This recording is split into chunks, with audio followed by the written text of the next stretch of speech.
representatives of their families with us in many cases.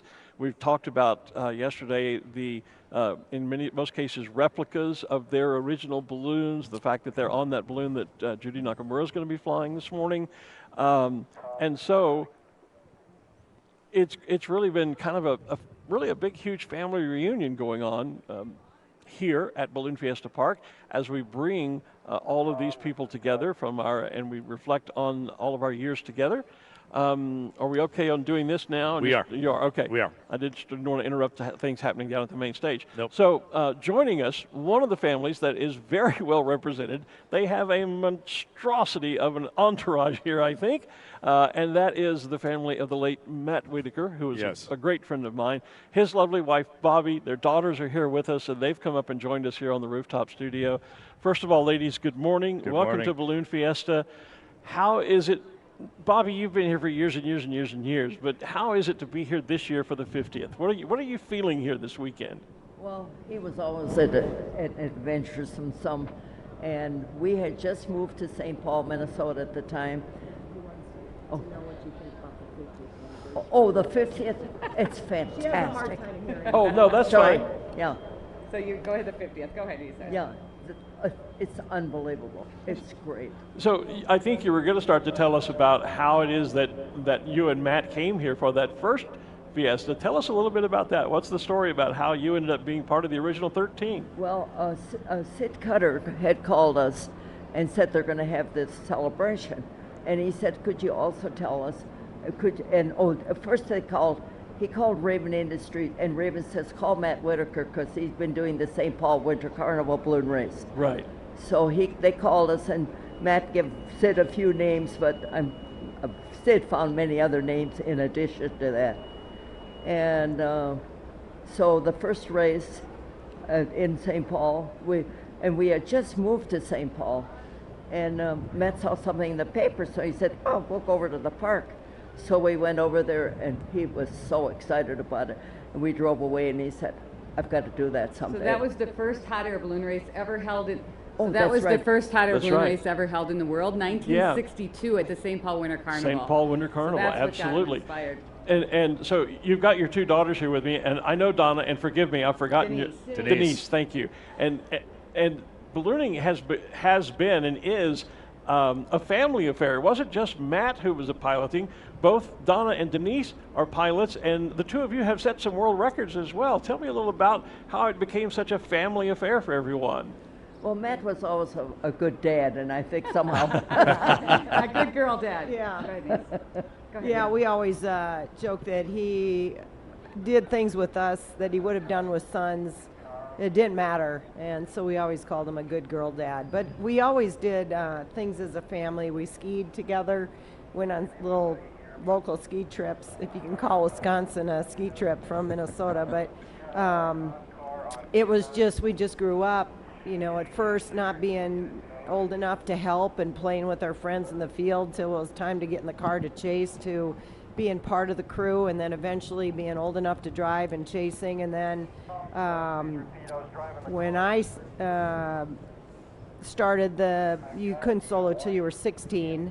Donna could solo at 14, years later when that came by. So I know that in my logbook, my first official lesson to be recorded was when I was 12. So wow. when I was 15 when I flew with him in the Albuquerque race here. So I couldn't remember much of it, but we were watching at the Balloon Museum some of it, and there was an interview with my dad, and he said that I flew a lot of it. Of course, I'm sure he was directing. There was probably a lot of arguing. Yeah, we took third place. So I was going to, can we get that story about third place? Because I've it had was Mom great. Yeah. So it was back then, obviously, I was here in the Hare and Hound that we now call Roadrunner Coyote. Yep. Yeah, the Coyote Roadrunner. It used to be the Hare and Hound everywhere else. But when we landed, there were only 2 balloons left in the air, but we were in first place. And so that's where the box was discovered, and Wilma Picard came in and beat us. So we thought, well, for sure, we've got second place made. Right. You know, and out of 13, that was really good. And but then Don, you know, did the box and came in and beat us both. So we ended up third, which I thought was still really pretty good. Yeah, that's still a nice medal to hang around Right, your neck. exactly. Third place at the first Balloon Fiesta. You can't argue with that. Exactly. Yeah. I have to say thank you to Donna because I walked into the museum Friday afternoon to go to the FAI Hall of Fame ceremony, and your whole entourage. How many people did you bring down here, Donna? We have 23 people that have come in from all over the country to celebrate Dad, to celebrate the 50th. And we are so grateful for all the crews in Albuquerque that have taken care of us over the years. And Paul Smith and the entire team has just welcomed our entourage with loving arms, and we're so grateful. Well, and it is an entourage because, as I say, I had just walked into the museum, and your entourage were there, and you were about to take a picture under the 50 logo they have there, and Donna says, "Oh, Glenn, hey, come on, get in the picture," and suddenly I'm sitting there, why am I in this group? And, Glenn, you are foundational to ballooning history, Oh, so come on. don't ask why you shouldn't be in that picture. Well, thank you. That's very kind. But it was wonderful because then Bobby walked up. I had a chance to talk with her. And then I turned around and Jewel Cutter was in the photograph with her. And Indeed. Jimmy Rutherford, my longtime partner Tom's brother, was there with us. So Indeed. it was a great photo. And one of your entourage was kind enough to use my camera to take a picture for me. And she was worried she didn't do a good job. I've checked the photo and it's great. And I love it. So that's already a very special memory for me from being here at Balloon Fiesta. And so thank you for inviting me to be a part of that photograph. It's It means a a lot to joy, me. and you are, as we said, just foundational to keeping the story alive and connecting back to the history. So thanks for all you do, too. Well, thank you. You don't need to say that, but I appreciate it.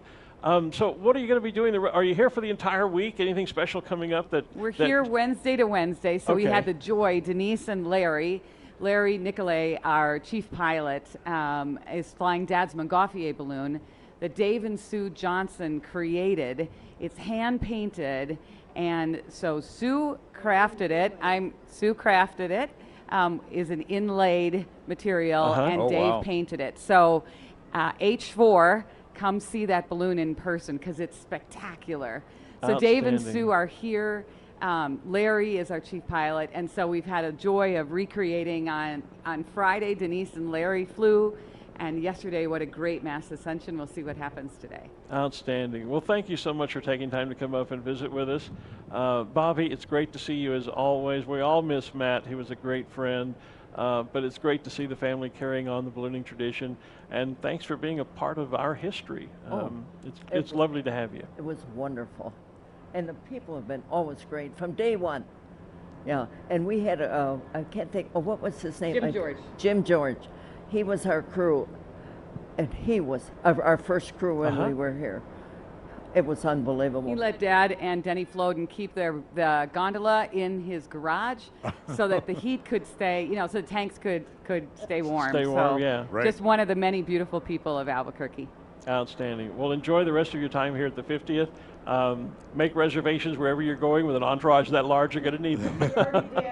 El Pinto treated us beautifully. Well, I Outstanding. might also add, for the last 20 years, we've been staying with the Andersons at their house, and it's been great. So Well- really missing Patty this year, especially. Yes. Yeah, ballooning Yes. is all about family. I'm lucky to have a couple of my cousins are here this morning as well, enjoying Fiesta. I hope we get balloons in the sky for them to see. But, we all really are, and that's what I said earlier. This is like one big family reunion this year. Our And cousins- it is every year as we all come together here at Fiesta. Our cousins Barbara and Ray have been here with Mom and Dad for 23 years, so big shout out to outstanding. them. Outstanding. Well, thank you all for coming up. Thank Denise, you. good to see you again. Thank Bobby, you. as always, and Donna, thank you. Thanks, Ben. Have a great time for the rest of Fiesta here, and keep up the flying traditions. Thank you. Thank you. Thanks for coming up. Thank Good you. seeing you all. Bye-bye, guys. The Whitaker family, one of the One original of the true pi- pioneering Yeah, families of the yeah. sport of ballooning, absolutely. as we heard, flying for almost 10 years before we ever got our first Balloon Fiesta Yeah. group together, which was 50 years ago. So, Yeah, what- the Winter great Carnival, to check with them. the St. Paul Winter Carnival, first hot air balloon event ever. And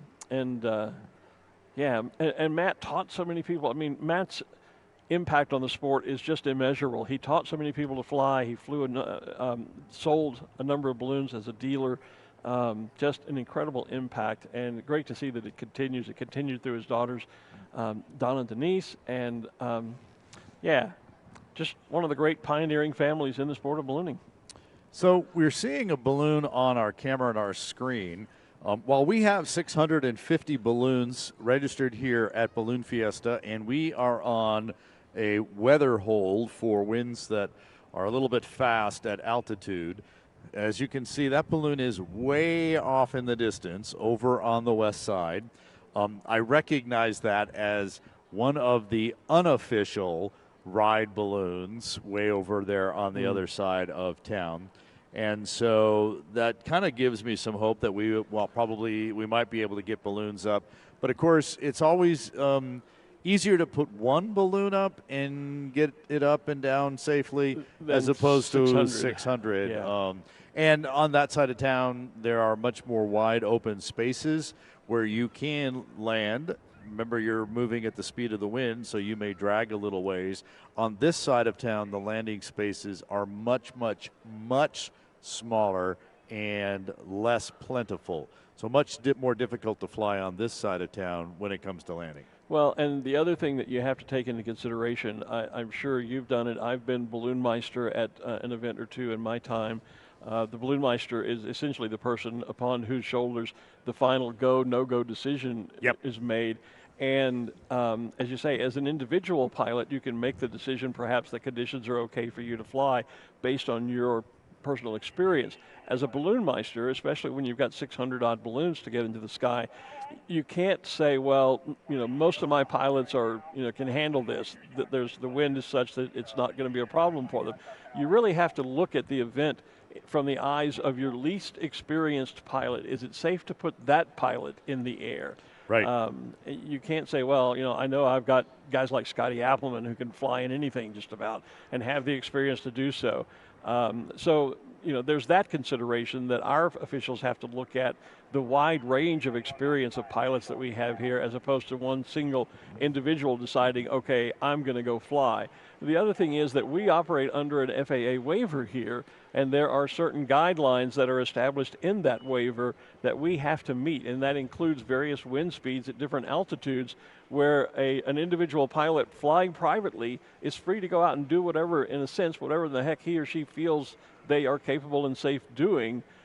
Here, we have a certain number of set regulations that we have to be within, parameters that we have to operate within. And so just because one balloon's flying out on the West Mesa doesn't mean that conditions are perfect and everybody should be in the sky. So we have to keep that in mind.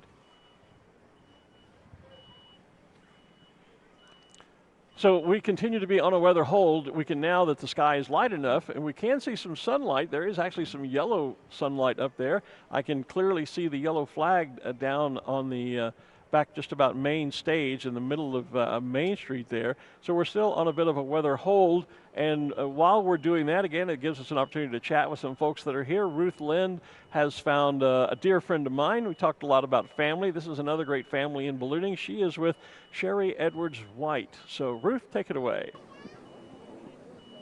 Yes, I am here with Sherry this morning. Sherry, we are so happy to have you with us as a gas pilot, as a hot air pilot, as a dear friend. I, as you know, am working in the Gas Balloon Command Center this year, so let's talk gas a little bit first. We didn't fly last night. How did you feel about that decision? It was a good decision. Anybody in Albuquerque could have seen all the thunderstorms that developed, the wind. Had we set the balloons up and inflated at 2 o'clock, we would have had to pull them down just a couple of hours and we would have lost the race. So good decision. It was a very good decision, and hopefully things will improve enough tonight that we can launch. What's your plan for the race this year? Oh, that's good. Our plan is to fly far, always, fly safe. We don't like to fly in weather, so we plan a flight strategically so that we can get the best distance. We're prepared to fly 2 to 3 nights, and we have food and water, everything on board ready to go. We just need clear weather. We do need clear weather. Now, I know things have been confusing with Ian and then another system to the north of us. I know you and Mark have your own meteorologist that you're working with. Are you looking at specific strategies for this race? Right now, we're just looking for a weather window where we can launch. As we wait, the winds will start clocking a little bit. Right, yesterday they were going up towards Colorado and the Rockies where that storm was. Today they're going a little bit more to the east, towards Kansas area. A few days they'll be going towards Texas. So I might fly home to Austin. Well, there you go. Now, before I let you go, we're going to switch gears a little bit. Today is the Memorial Flight Day, and this year all of ballooning, but especially you, had a loss, so you'll be flying a ribbon this morning. Tell us about Sam. Sam Edwards was my dad, and we started ballooning back in the 70s. He started a club, one of the first balloonists in Texas, and he was really good, very competitive. He competed in 26 U.S. national championships, 3 world championships. He taught both myself and my sister to fly. My mother had to drive the chase because her whole family was in the air. He always was one of those Nick Somm that if God had made the sky pink, then women could fly. But of course, he was very proud of both my sister and I flying. And he was just a loving father. He passed in August this year at 86 years old. He and my mom, Jean, had been married 64 years, and they'd been out here several times. He used to fly Touchstone Energy for me, my cooperative program. So today we're honoring Dad with our white ribbon, and as well as a few other balloonists, Kong, and some of the other friends that we've lost this past year. These memorial flights are so meaningful, and I'm glad that we can do this for Sam. Sherry, thank you for joining us this morning. All the best in the gas flight. We'll be rooting for you, and thank you. Have a good flight today. Thank you. Have a great day, Albuquerque. Back to you, Glenn and Art. Thanks, Ruth, and hi, Sherry. Good to see you as always. She and her mom and dad, Sam and Jean, have been great friends for any number of years. I actually first met Sam and Jean back in, it would have been 1976, because the city of Houston, where they are from, had a big event for the bicentennial that year. And I went over that year. I was a television reporter out of Beaumont, Texas, about 80 miles to the east, my hometown, and went over to do a story about this balloon rally. I'd never been to a balloon festival before. Met a gentleman named Bill Murtaugh, who also was a great friend. And one of the original 13 One of the original 13 here. And it was too windy on that day. Oddly enough, it was too windy on that day, so they weren't doing media rides. I was trying to get a flight as a media member. So they weren't doing media rides, but Bill was kind enough to invite me back and said, on another time, we'll be happy to take you for a flight. So a couple of months later, I went back and did a flight with Bill in a balloon called Bilbo's Bag. For those of you that are, Tolkien, J.R.R. Tolkien fans, The Lord of the Rings, Bilbo being the Hobbit, of course. We flew a balloon called Bilbo's Bag. And Sam that day flew a brand new balloon. They had just bought it. It was a Picard. It was a green, white, and red, kind of a peppermint striped balloon. And I pressed Sam for years to try and find the entry in his logbook of that flight, because I was trying to remember the exact date. And we never were able to find it through all the years. But that shared experience kind of is what introduced me to Sam and Jean, and later, of course, Sherry, and kind of became the bonding moment around which we formed a great friendship in the sport of ballooning for all those years. Terribly sad to lose Sam. But best of luck to Sherry and the gas flight. She, of course, flies gas with Mark Sullivan, and they were disappointed, sadly, in the recent Gordon Bennett. They were there as part of one of the U.S. teams, but had some sort of an equipment issue upon inflation and made the decision not to fly. So I'm sure that she and Mark are really anxious to get going in the America's Challenge race. So best of luck, Sherry, and my thoughts, as always, to you and your mom and your family. And again, we are having an America's Challenge briefing at noon today, where they will make a decision whether we're going to be able to launch out of here tonight. So stay tuned to Balloon Fiesta social media, and we'll update that later on this afternoon.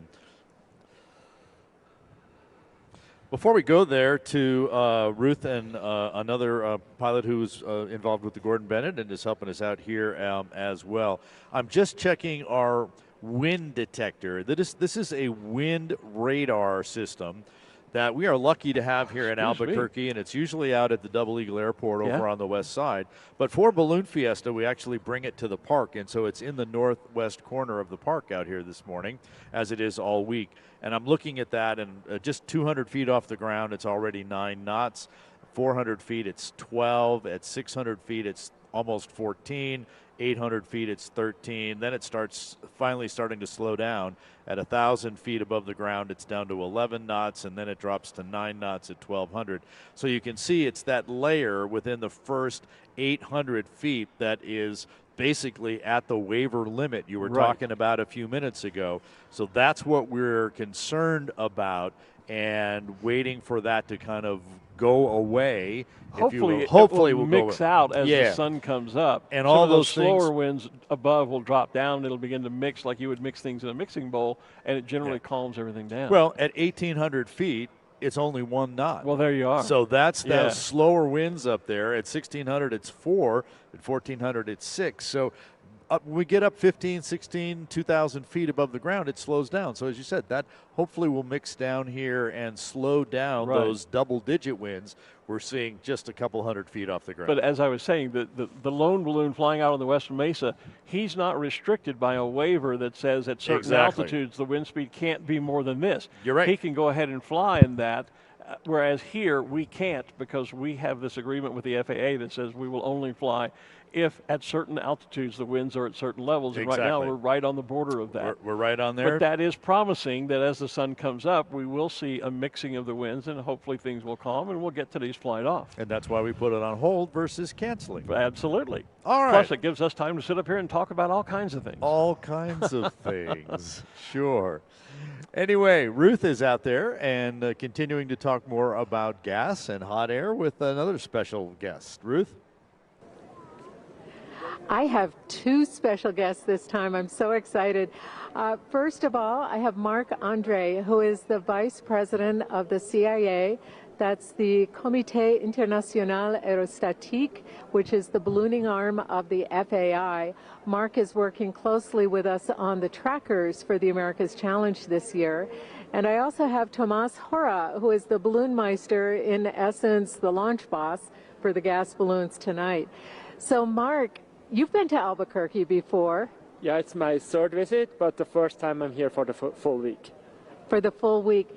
Tell us a little bit about your perspective on the FAI Hall of Fame induction the other night when Carol Davis and Vincent Blaze were inducted into the Hall of Fame. Yeah, it was my first time also seeing this induction, and it was really nice. I think the ceremony was nice.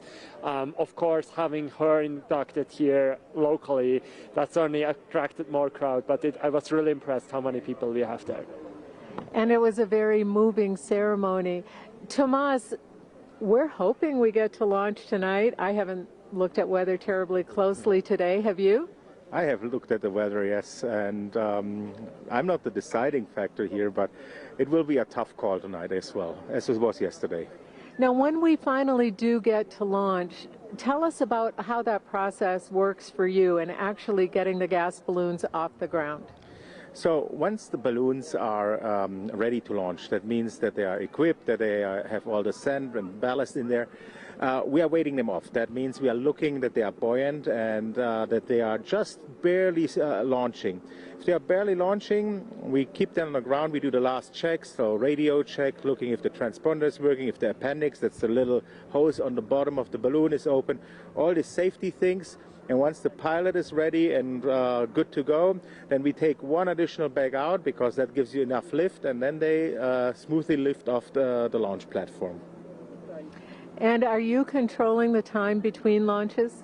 Yes, I'm controlling the time between launches because if there's enough wind, the balloons move away. So there's no, should I say, no fear that the balloons could get into each other, that they could bump into each other. But if there's little wind, you have to take care that there's no balloon above the other balloon, so you don't launch one balloon into the other. But obviously, in order to have a fair competition, you try to launch them as quickly as possible behind each other, so they have more or less the same launch time. Sounds good. Now, Mark, you were just at the Gordon Bennett earlier in September, and you have mentioned to me here that there are some significant ways that the America's Challenge race is different in administration from the Gordon Bennett. What are you seeing? Well, I'm really looking forward to see even more when I'm here. You're running the competition center here. You really have a pretty big crowd of people helping you out and managing. I think you're more observing what the teams are, more guiding the teams what they're doing, not telling them from the strategic point, but you really are in a closer contact than what we are at Gordon Bennett. At Gordon Bennett, this year we had 17 teams in the air. We cannot be in close contact with them. So we are more observing from the outside. At Gordon Bennett, the competition, the competition team was basically 4 people. Like Thomas was the deputy director, you have the event director, Marcus Hagene, the safety officer, and we had 1 ITC person. So those 4 people basically formed what you have here with a 10-people team. Now, one of the similarities is that both the Gordon Bennett and the America's Challenge are using the YB trackers, and you have a lot of experience with those. What can people expect on the Balloon Fiesta website? So the cool thing with those trackers is really they work satellite based. So we will always get a position from the balloons independently when they are where they are, even if they would fly far north into Canada, knowing that it's not open this time, but they will always be visible. We get that position every 5 minutes, so you can really every 5 minutes see where they are. And there's basically 2 ways to access this. One is on the Balloon Fiesta homepage. You go into gas ballooning and the America's Challenge, and you see the map where they are. And the other option, there's an app called YB Races. You download this app on your phone. You select add race, select the America's Challenge, and then you can have it in your pocket. And I can tell you, you will get, have to look all the time and see it. Yes, I was watching the Gordon Bennett obsessively at home when that was going on. So thank you both for joining us this morning. We hope for a successful gas launch soon, I hope. And we're going to send it back up to Glenn and Art on the stage.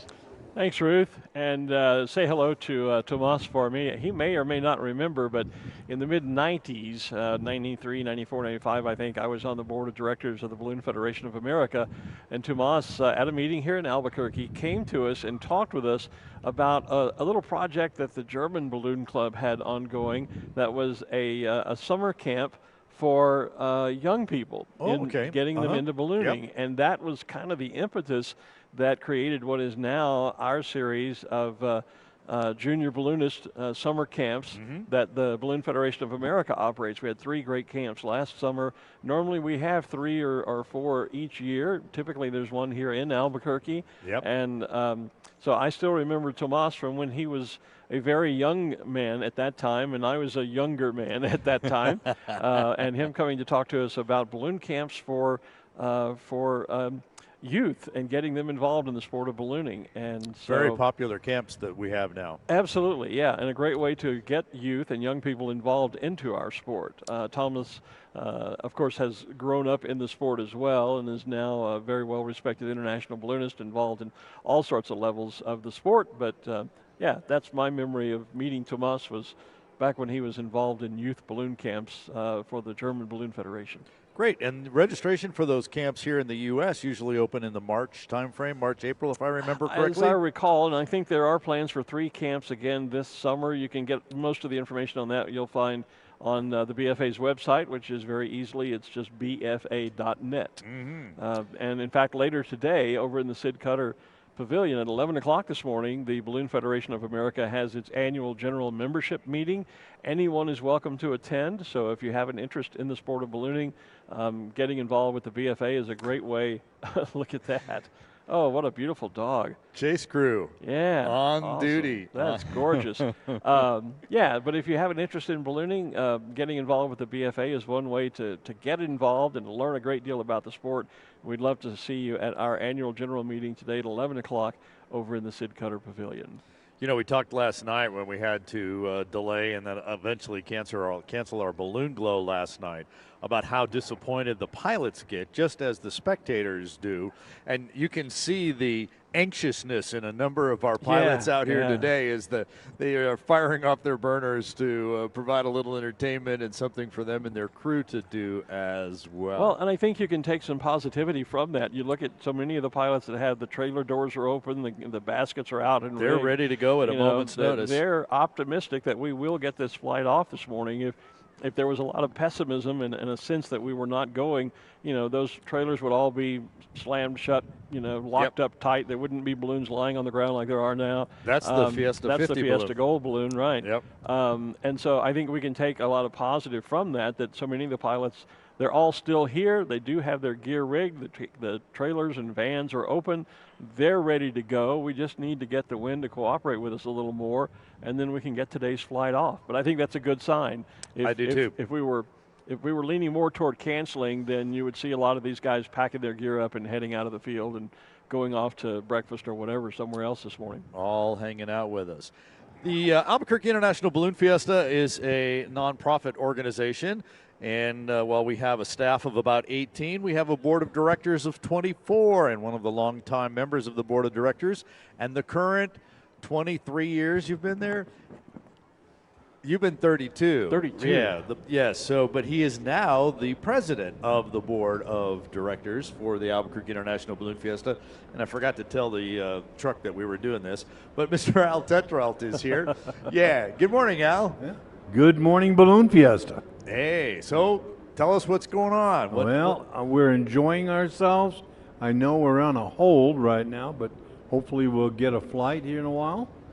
And I'm just totally excited. I just want to thank the citizens of Albuquerque and all of our wonderful volunteers, our paid staff as well, and all my fellow directors for this great event. Talk a little bit about the board of directors. How do they get involved? How do they help pull all this together? Well, first of all, there's 23 of them. Unfortunately, we lost one of our friends this year, Frank Mezzincello, and I want to give a big round for him. He was a great man and one of the better people I've ever met in my life. But the board is also a group of volunteers, and they are elected every year, or every 2 years actually. And I'm the president of the board. We have a vice president, secretary, and treasurer. And the board works all year long, very closely with the staff, Paul and Sam, to put on this great event. All of these volunteers, these board members who volunteer, all of them have multiple years of doing this. They're just great people. They come from all walks of life. One of ours was a Chief Justice of the Supreme Court, Judy. And we talked with Judy earlier this morning. She's our vice president, and several of the other board members. We have affectionate names like Dr. Time and Doc, who's been here for I think he came in right after God, but I'm not sure. So, Al, how is it? Is it a rotational thing that you just happened to be the president of the 50th year, or were you elected to that position? We kind of go through the chairs. We call it going through the chairs. Okay. And about 6 years ago, Ty Young asked me if I was interested in the position of being a secretary. And so I started off as secretary. And then the following year, I was elected to vice president. And now I've jumped into the president role. So unless I'm impeached, I'll be here for a lot longer. So you have been here for 30-some years. I've been here for 32 years. I started in 1991, and I came on to the board. This is my 32nd year. I came onto the board. My major job at that time was to put together the public safety unit that you currently see on the field. Consisted of a one man that had a fire extinguisher on his back and a 45 on his hip. Wow. And now it's evolved to one of the premier. I mean, I was talking to a friend of mine from Colorado, and they use the Balloon Fiesta public safety model for training in their state. Wow. And I think I just want to dispel one rumor that might be floating around out there, because I came on board with Fiesta in 1990. Yes. You just said you came on in 91. Right. It is not Fiesta that has given you and I this gray hair. No. Okay. No, I've got a lot of them. Like I said, I was a policeman for 22 and a half years. I retired. That started some of the gray. Uh-huh. Of course, my wife says I've been gray since I was 19. That's one person I have to give a lot of credit to. My wife, Shirley, has been by me all the way for the last 54 years. And she supports me in everything I do, and she supports me in the Balloon Fiesta as well. You mentioned our dear friend Frank Mezzincello, and yes. Frank was a dear friend to me. He was really kind of the media liaison from the board to the field announcers back when it was Tom Rutherford and myself. So I got to know him very well during that time. What kind of an individual do you look for a person to become a member of the board of directors? Frank will have to be replaced. So what character traits do you look for, and where do you search to find a new member of the board of directors? We search all over. I mean, many of our directors have had friends that they recommend. Mm-hmm. But we're looking for people basically that have Fiesta in their heart and that they want to do something for Fiesta. That's the main trait that we want from you. Other than that, some of our people have been in real estate. We've got some of our members have been contractors, general contractors, building contractors. I look at some of them have been in the balloon business. My predecessor, Matt Guthrie, was in the balloon industry. So, I mean, there's no real thing. The thing we want more than anything is love of Fiesta and what you can what you can accomplish. Yeah, a desire to serve Fiesta. That's it. Yeah. And my goal is to make Fiesta better than when I came. Well, you certainly were handed a plum assignment on the one hand of being the president during the 50th, but that also has to carry a great weight and challenge. I would think as an individual to say, I'm the guy for the 50th. Well, it's always a learning experience, no matter what job you do. And in this particular case, that's what I've been doing for the last year, is learning my ups and downs and taking my bumps and bruises and moving on. I love Fiesta. I've put Fiesta ahead of a lot of things in my life. Mm-hmm. And as far as my love for Fiesta, it's beyond reproach. So when will the board then, so many of us have been pointing toward this event as kind of the penultimate ballooning experience. We all wanted to get to the 50th. Yes. Well, Balloon Fiesta is going to go on. There's going to be a right. Balloon Fiesta next year, a 51st, a 52nd. When does the board start looking to the future, and how much time do you spend considering what will the next 50 years bring to Fiesta? Well, we have a strategic planning commission committee that we put together on Balloon Fiesta to look at future ideas. But we look for people. We have both Paul Smith and Sam Parks, both.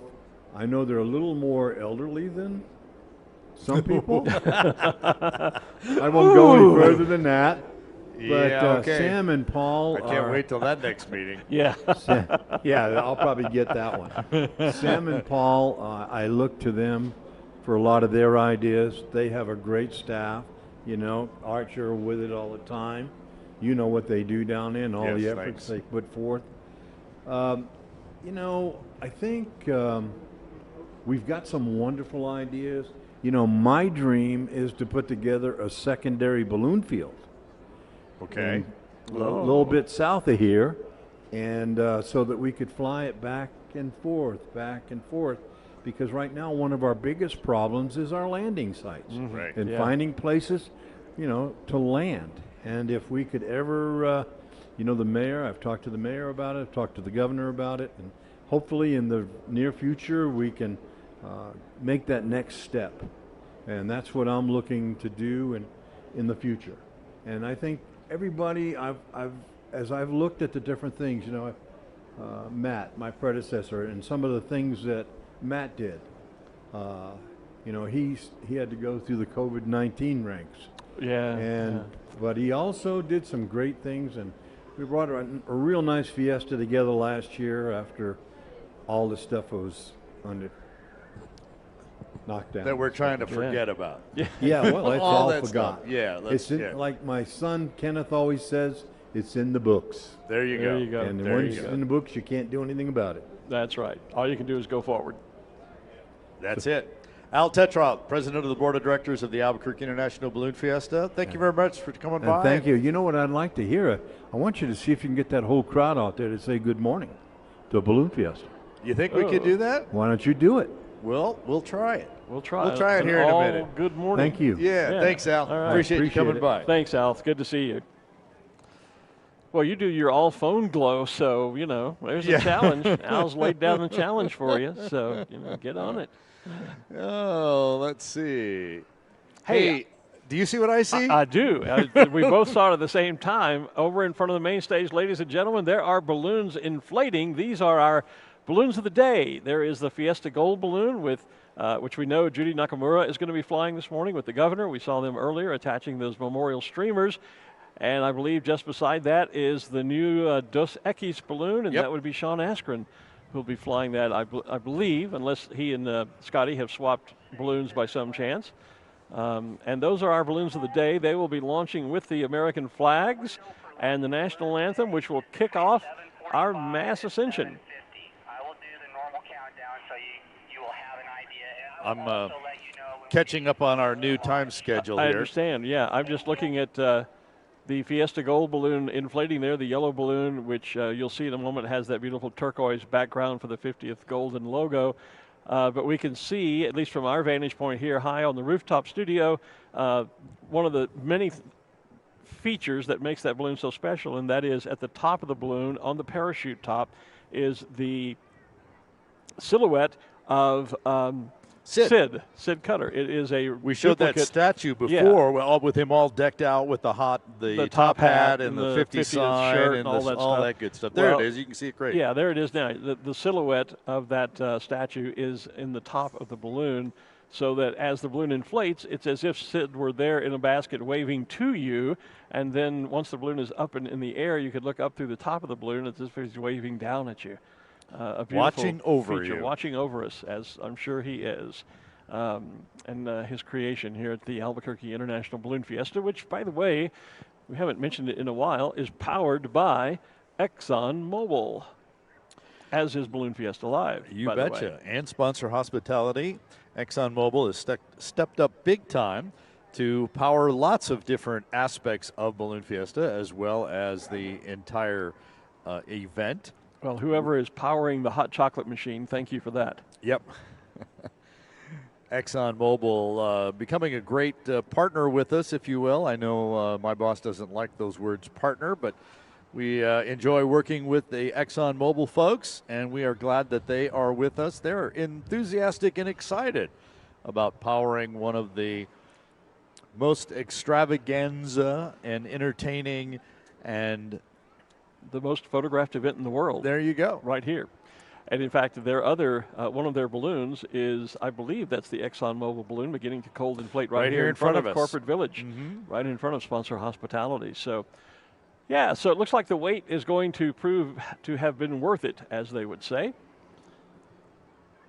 As apparently our officials feel like they have now gotten enough information that the wind layers we were concerned about are beginning, as we had hoped and suspected they might, begin to mix themselves out and slow down as the sun comes up. The sun's still not over the Sandias, but it's getting there. Which is why it's taking longer. Exactly. Well, and it has to fight its way through all of that heavy cloud cover over there. Exactly. So it's taking longer for the sun's rise to have its effect on the wind and the weather, as if it would have happened much quicker had it been a clear day. But had it been a clear day, we probably wouldn't have had the winds and the other issues to deal with. And I talked a few minutes ago about the wind detector and all those different speeds. Right. I just checked, and that updates like every 5 minutes.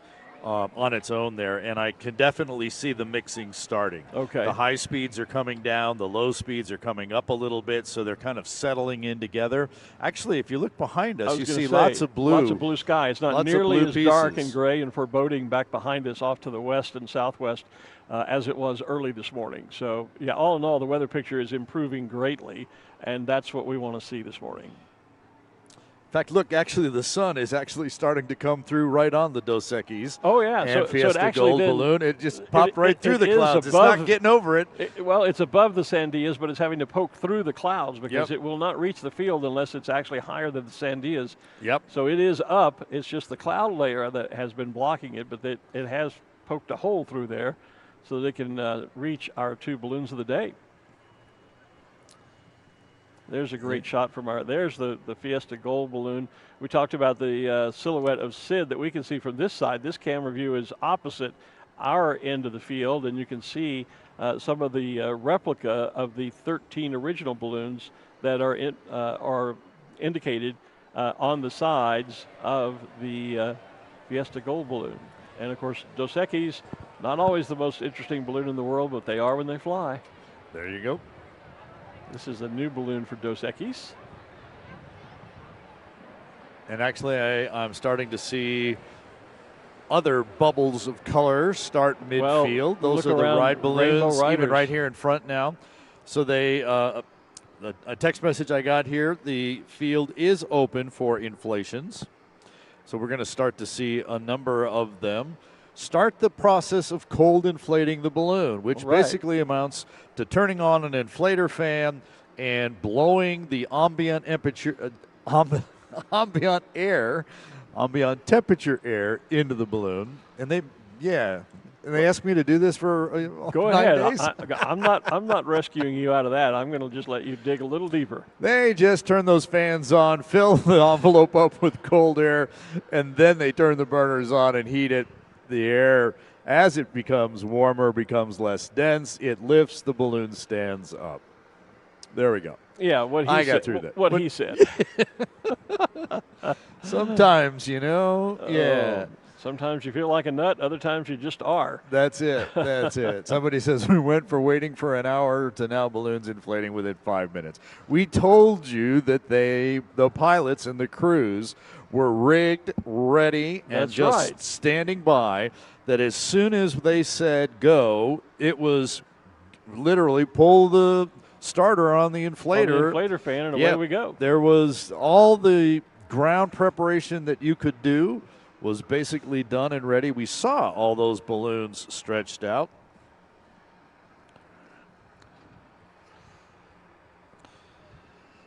We're going to hold on Ruth there because we are just moments away from the national anthem. We're just about to launch the So we will get the national anthem and our balloons of the day aloft, and then we'll check in with Ruth right after that. So Ruth, just stand by, please,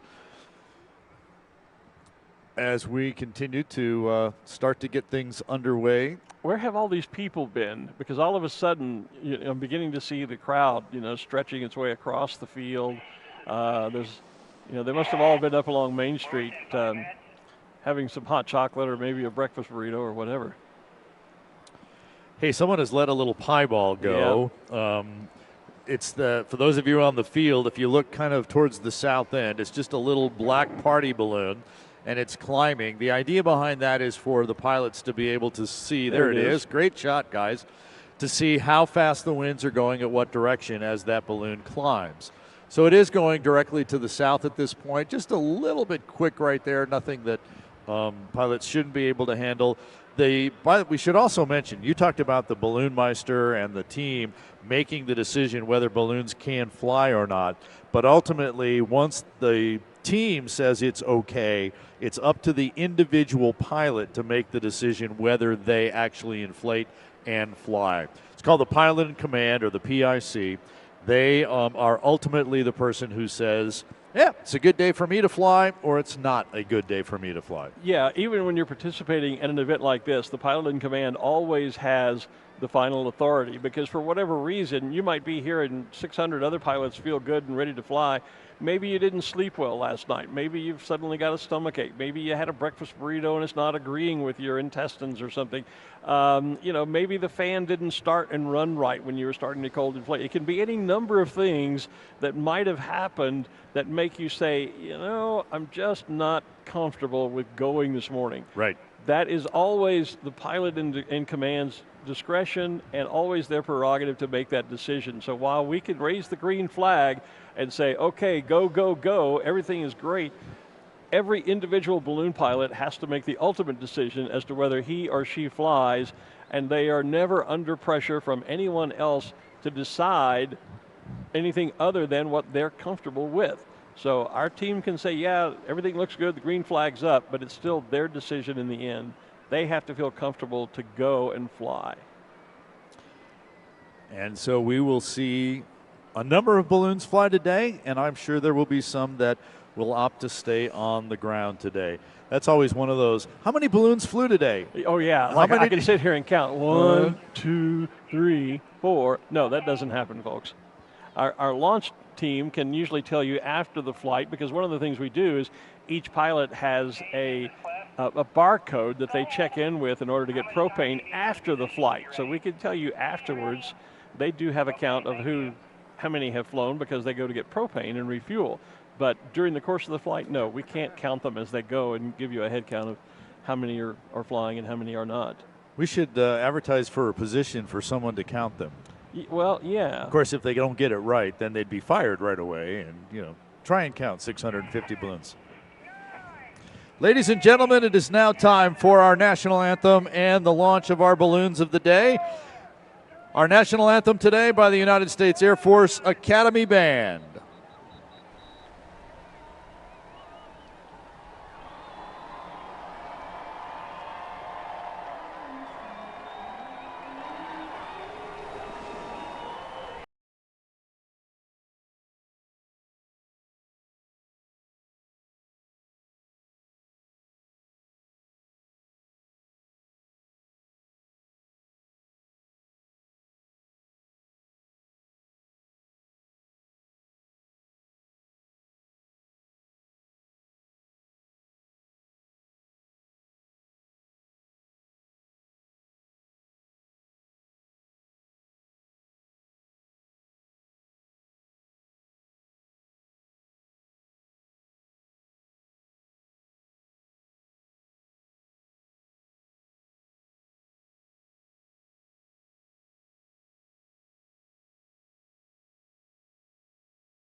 There we go. The Dos Equis balloon airborne with our colors. And now that gives the other balloons the okay to stand up their balloon once they get it fully cold packed. Steve keeps coming to us on the set every time I yawn. Come on, Steve, cut it out. Steve being our director. He's caught me twice this morning. Oh. Okay. Well, yeah, they've caught me twice this morning in the middle of a big yawn when they've cut to us on the set. Not always my best look. But we see our Rainbow Riders balloons. There's the smiley face top of Bill Walker's Honeydew balloon. Bill Walker is another one of the board of directors of the Balloon Fiesta. Okay. That we were just talking with Al Tetrault about. I've met and know many of them. Many of them I've known for many years, of course. I was surprised to realize that Al and I have been here almost the same time. I came on just 1 year earlier than Al did. So, yeah. And I was not aware, sadly, that Frank had passed. I knew last time I was here in 2019, 21 we were here. It was just a few months ago. Yeah. Quite sudden. He was having some health issues, but he and his son both always, great friends, and especially Frank. We just had a really great relationship through the years because he was, back in the day when Tom Rutherford and I were the field announcers before. He was his job as the board of directors was to work with the field and therefore the announcers. Exactly, and thus the announcers. And Yep. so whenever we had an issue, in fact, Frank was really instrumental in getting us moved from that old scaffolding we were talking about that was behind the stage in the middle of Main Street, where we really couldn't see the sponsor balloons and all those things that we're here to do. He was one of those who was very instrumental in getting the approval through the FAA to move us onto what has now become our rooftop studio. So, yeah. And like you said, his son, very involved with things as well. And actually, Frank's wife, Pat, does a tremendous amount of volunteer work in the office, getting all of those things that we provide to our pilots together. All those cards, making sure that those are there, the pins, the passes, the tickets to different events. You talked about those propane cards that get scanned. Yeah. In addition to propane cards, there's launch cards, and then there's different cards for all of the nighttime events. All the glows, right. All of those stuff, all of that stuff has to be put together, organized, etc. And Pat spends weeks, literally weeks before Balloon Fiesta, working with our pilot team to help us put all of that stuff together. Well, and that's what Al was talking about when he mentioned, the desire to serve Fiesta is what makes a good board of directors member. And Frank certainly was that. And my thoughts to the Mezzincello family. Frank was a great friend, and I'm sorry to hear that he's passed. I didn't know that until this morning. I'm sorry that you didn't get that message. And I know that actually his son Steve has, during the year, done more flights for Rainbow Riders, Scott Appleman and Rainbow Riders, and opted this year to fly his own balloon in honor of his dad. Oh, okay. Awesome. So, yep, we do miss Frank. I am going to check out of our live feed for a few minutes because we have a special thing coming up this morning. Oh, we have Ruth still standing. She's still down there? Oh, that's right. there? We do have Ruth standing by. Sorry, Ruth. We got involved up here and forgot. Nope, Okay. nope. Okay, she has moved on as well. Yep, she couldn't keep the crew standing there. That's all right. We understand when it comes time to inflate the balloon, it's time to go get it done. So, our two ExxonMobil balloons standing up. New sponsor for us, Netflix, down here as well, right in front of us. You can see them on the camera there. Netflix and ExxonMobil, and then the Hot Minute balloon, ExxonMobil next to that as well. Here's a shot from the north end of the field. So you're looking back down towards us, and you see the sea of Rainbow Riders balloons. Hey, there's a new balloon here in Albuquerque. If you look on the left of the screen, a lot of blue, and then there's kind of with a green eye. Zia there? Yeah, and that Zia in there. If you were to look closely at that, you would see that the lines of the Zias are actually wrenches. Okay. And then that center of the Zia, there it is kind of more of a skull. Yeah, you can see the wrenches. So the name of that balloon is Gut Wrenching. Okay. Sean Spiker, new balloon. He's had that a month, maybe 6 weeks now. Okay. So I can go with that. Yeah. There's even a closer shot of the wrenches. I saw it yesterday, and I didn't catch the significance of the design, and certainly I didn't know the name of the balloon at that time. So, yeah, that's interesting. There was another longtime sponsor banner there as well, General Mills. Oh, I can remember launching off the old field where Right. the General Mills factory was over in the left corner, and in the morning they'd be making Cocoa Puffs, and it was like swimming in a bowl of Cocoa Puffs. It was just the most delicious. And you had to go through the main gate to get in way, and they usually gave you a little box of cereal coming through. Right, Yep. yeah. Yeah, that was great fun time. I can remember when I learned to fly out in Sacramento, California, we were near one of the, I don't remember if it was Hunt's or one of the other brands, but they made tomato ketchup. They grew a lot of tomatoes out there. Oh, And in the mornings, you could be flying, and it was like flying in a bowl of tomato soup. You know, the smell of the tomatoes, it was just so obvious. It was apparent. It was thick in the air as you were flying. And that's the way the Cocoa Puffs used to be when we were down off the General Mills field. I kind of miss that. That was always fun. Well, of course, it's there all year, and as we drive around the city, depending on which way the wind is blowing, Yeah, you you still still get that? smell of the Cocoa Puffs. And there's actually a bike trail. It actually connects at the museum here and then goes to the west side of the field and then goes south, and it goes right by General Mills. And I'll ride that bike path a number of times during the year, and it's it's always great to go by General Mills. And where I grew up in East Texas, in Southeast Texas, we didn't have a General Mills. We had a paper mill. And the paper mill does not smell like Cocoa Puffs. When the paper mill, odor blew in, it was not an exciting thing. It was not something you wanted to relish, trust me. Yeah. Well, I'm glad we have General Mills. I'm glad you do too. I always enjoyed it. Oh, goodness. So let's see. Yeah, we've got all the Rainbow Riders balloons. Looks like they're just about all standing and just waiting on launch director approval to get airborne. Our first couple of rows here along Corporate Row, A and B, are also largely standing. We have something called the 3-row rule here at Balloon Fiesta that we teach our pilots to kind of watch, and that is to look 3 rows ahead of you, whatever downwind might be, and to look there and to kind of follow what they are doing. So if the balloon 3 rows down from you is standing up, then you should be ready to stand up. Right. And so we get this, it really is a wave. We talked about the first wave and the second wave, but it really is kind of a wave going through the field.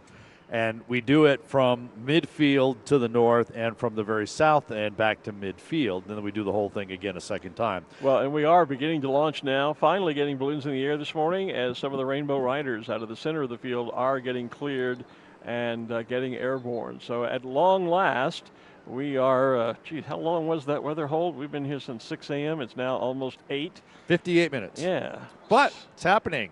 Yep, there's Eric Greenwood up as one of the others. I'm hearing whistles right here in front. So our launch directors are... The ExxonMobil team is moving their balloon, walking the balloon, getting it ready to go. I see the launch directors moving the crowd back along the front of sponsor hospitality here. Yep. Getting room to launch that balloon so that they can clear the rooftops that we sit on so that you and I don't become a balloon statistic, as the FAA was once worried about. That worry never proved. And there goes Bill Walker in Honeydew. Big cheer. Yep, big cheer from the crowd here around as we him. Start balloons from the south end as well as the middle. Absolutely. He's going to come right up over the top of our location. There goes our presenting sponsor balloon. We are powered by ExxonMobil, and one of their balloons getting airborne as well. That basket is Bill that we've talked about. Yep.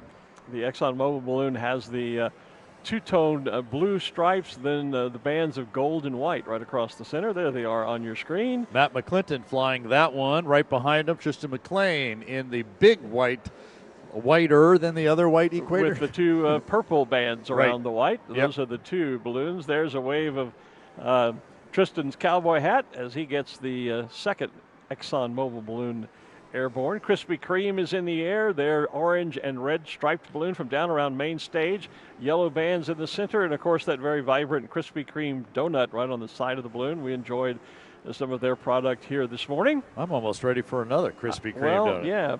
Jeff Duff flies that for us, by the way. We go nicely with the hot chocolate that is still kind of lukewarm. It gets cold up here. It's cold fast. Pretty quickly on the stage if you don't drink it. There you go. Yep. In fact, that's gone cold already. Not a fan of cold hot chocolate, by the way. So it's just chocolate. It's just chocolate milk, then. Well, no, it's not, because I'm a big fan of the Mukru chocolate milk here too. But yeah. But gut wrenching is in the air, having nothing to do with chocolate milk, by the way. Over the west. Our launch directors are geared up too. There goes the racer off the west side we see on the screen right here in front of us. The Netflix balloon. Netflix balloon is getting airborne, so we're not wasting any time getting guys in the sky, getting balloons in the sky now that we have the approval to do so.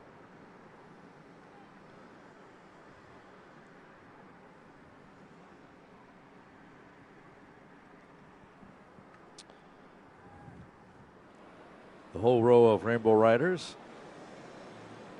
People getting a balloon ride this morning, something probably on their bucket list. Over in this cluster of balloons around the Sid Cutter Pavilion, is the balloon of R&S Power Sports, Steve Lombardi. There we get a look at. Yep. Looks like Sherry Edwards-White moving her touchstone balloon just out of the way, the racing balloon. Now we can see the R&S Motorsports or Power Sports balloon. That is Steve Lombardi. We talked a lot about Balloon Fiesta being family here. Well, Steve and his wife Leilani have been sponsored by R&S for about 30 years now. R&S Power Sports owned by Rick and Susie Alcon. In one of the very early years here, Steve and Leilani were invited to an elementary school performance where the Alcons' two daughters, Sarah and Kristen, were performing. Well, over the years, the Alcons have become more than just sponsors. They've become very good friends. Fast forward to today, Sarah has earned her PhD and is now a professor at a university in Oklahoma. And Kristen is married with a 3-year-old little girl of her own, along with her husband, Galen, who both work at R&S Power Sports. Earlier this year, we found out that Kristen and Galen are expecting their second child. Ooh. Uh-oh. I suspect something Something's special. up. Yeah, so we're going to hang on here and leave you with that part of the story. But there's something special coming up this morning. Steve and Leilani recently visited Albuquerque and had dinner with Sarah and the family. And they were asked to perform a very special service this morning. And so in just a few moments, we're going to watch for Steve to launch. And we'll tell you the rest of the story there. Just saw the Indian Pueblo Cultural Center balloon while we wait for news from R&S. But the sky is already filling quickly behind us. And as I look up high, they have basically stopped. So we talked about the winds fast down here. Right. They are slow upstairs, and they appear to be going to the west. Yeah, that's what so we it's wanted. not all straight south. So there is the Team GB balloon with the Union Jack on the side. I was just over in the UK doing a bit of ballooning at the Sky Safari event in Longleat, and of course it was a very unusual time to be in the UK. I actually arrived on the day that Queen Elizabeth II passed away, and then was back in London having made a short visit to Scotland on the day of her state funeral. So very unusual time as an American to find myself over in the United Kingdom and see the reverence with which that nation held Her Majesty. actually, look at these balloons that are just a couple 100 feet off the ground. The Rainbow Riders one, the Indian Pueblo Cultural Center, etc. Look how much slower they're going already. Yeah. Yeah, so this is going to mix down very nicely. It's mixing down nicely, and that's exactly what we wanted and what we had hoped would happen. And in fact, it has. So we're off for a great flight today, albeit a somewhat delayed flight this morning. But with the sun and with the clouds, the sun not being able to get through the clouds, we're not going to have the ground heating as fast, and so we're not going to have thermal activity of up and down drafts due to the heating of the ground. So that makes it a little bit easier to stay up in the air a little bit longer or to fly just a little bit later, since we're getting a little bit later start. Right, exactly. Hey, look, the new Intel balloon is now standing up right next to the Coca-Cola balloon. Our friend Craig Kennedy was here on the tower earlier. Now, he's used to fly Intel, but now he's flying Chick-fil-A. Right. So Intel has a new balloon and new pilot, I presume. There goes Solaire is off into the air. They're one of the Fiesta sponsors. Their rainbow checked balloon along the far side there. That would be Sean Rea flying for Solaire. I have Phil Glebe as flying the Intel balloon. Oh my goodness. Okay. Gosh, I haven't seen Phil in forever. For a long, long time, Phil was the pilot of the Pontiac balloon. Mm-hmm.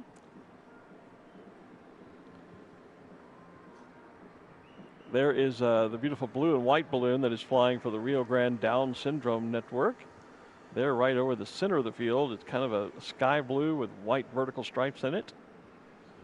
And we mentioned Coca-Cola. Marcia Lambertson is flying the Coca-Cola balloon for us. We also talked earlier today when Ruth had that interview with Sherry White about the loss of her father, Sam Edwards. His balloon The Texas Twist, also with a registration number G Daddy.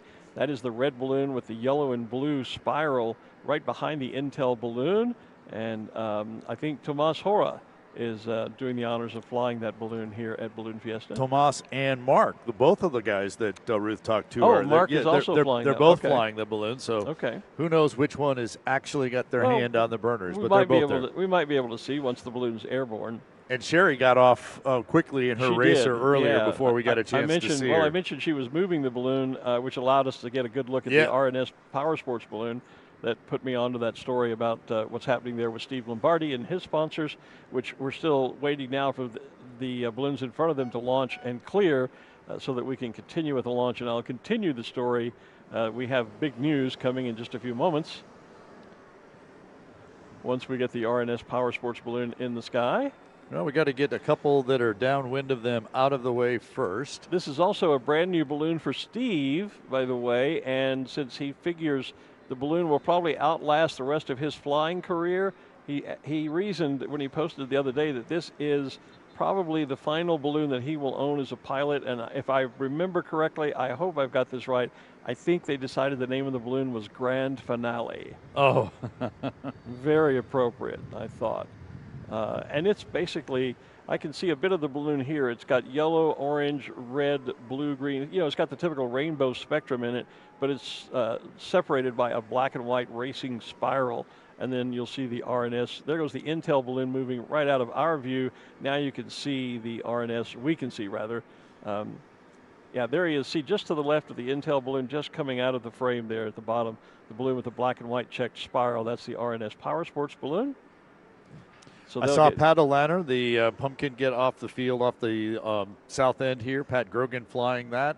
We continue to see a lot of the Rainbow Riders balloons. Our ride balloons take off from the center of the field. There's the new Visit Albuquerque balloon. Yeah, just going to say, remember. It's red today. Right. In the drone show, they had the bit about, you know, the state question of the state is red or green.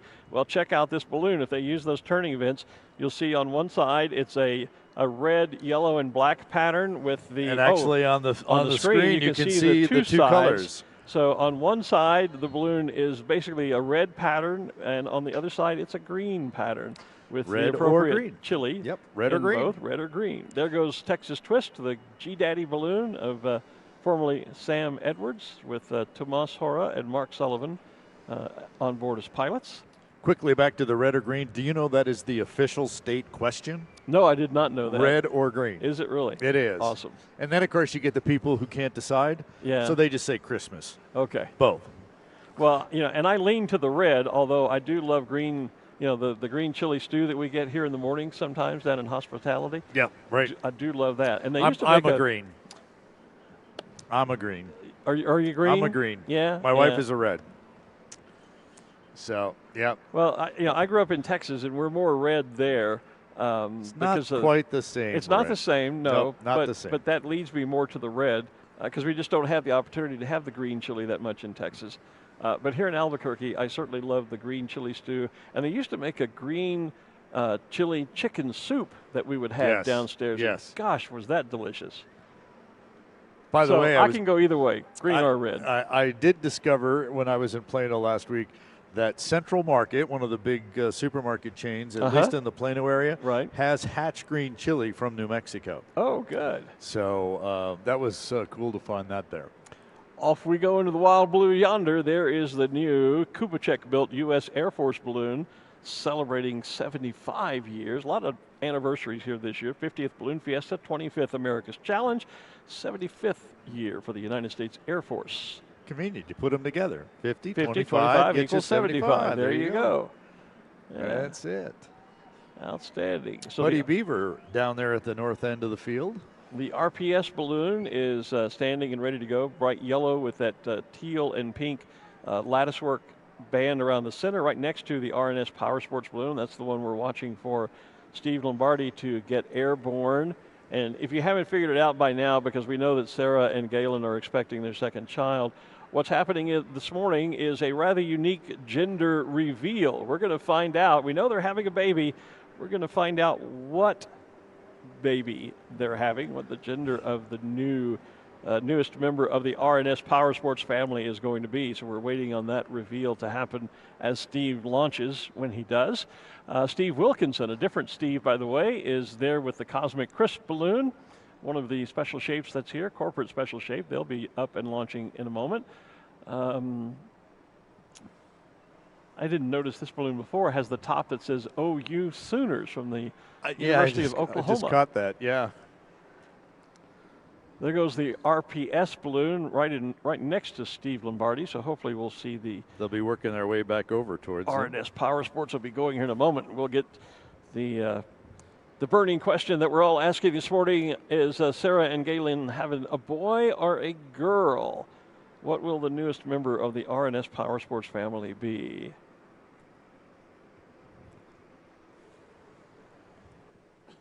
You know, there's a lot of other questions being asked out here well, on I'm the sure field there today are. as well. I'm being a little sarcastic. You can appreciate that. I can. I just know that we were getting some information from the Garrity group that handles our media out here. Oh. There are apparently a whole bunch of marriage proposals taking place out here this morning, as sure. there usually are. There usually are, yeah. Yeah, let's hold on that, Steve. They should be pretty much next in line.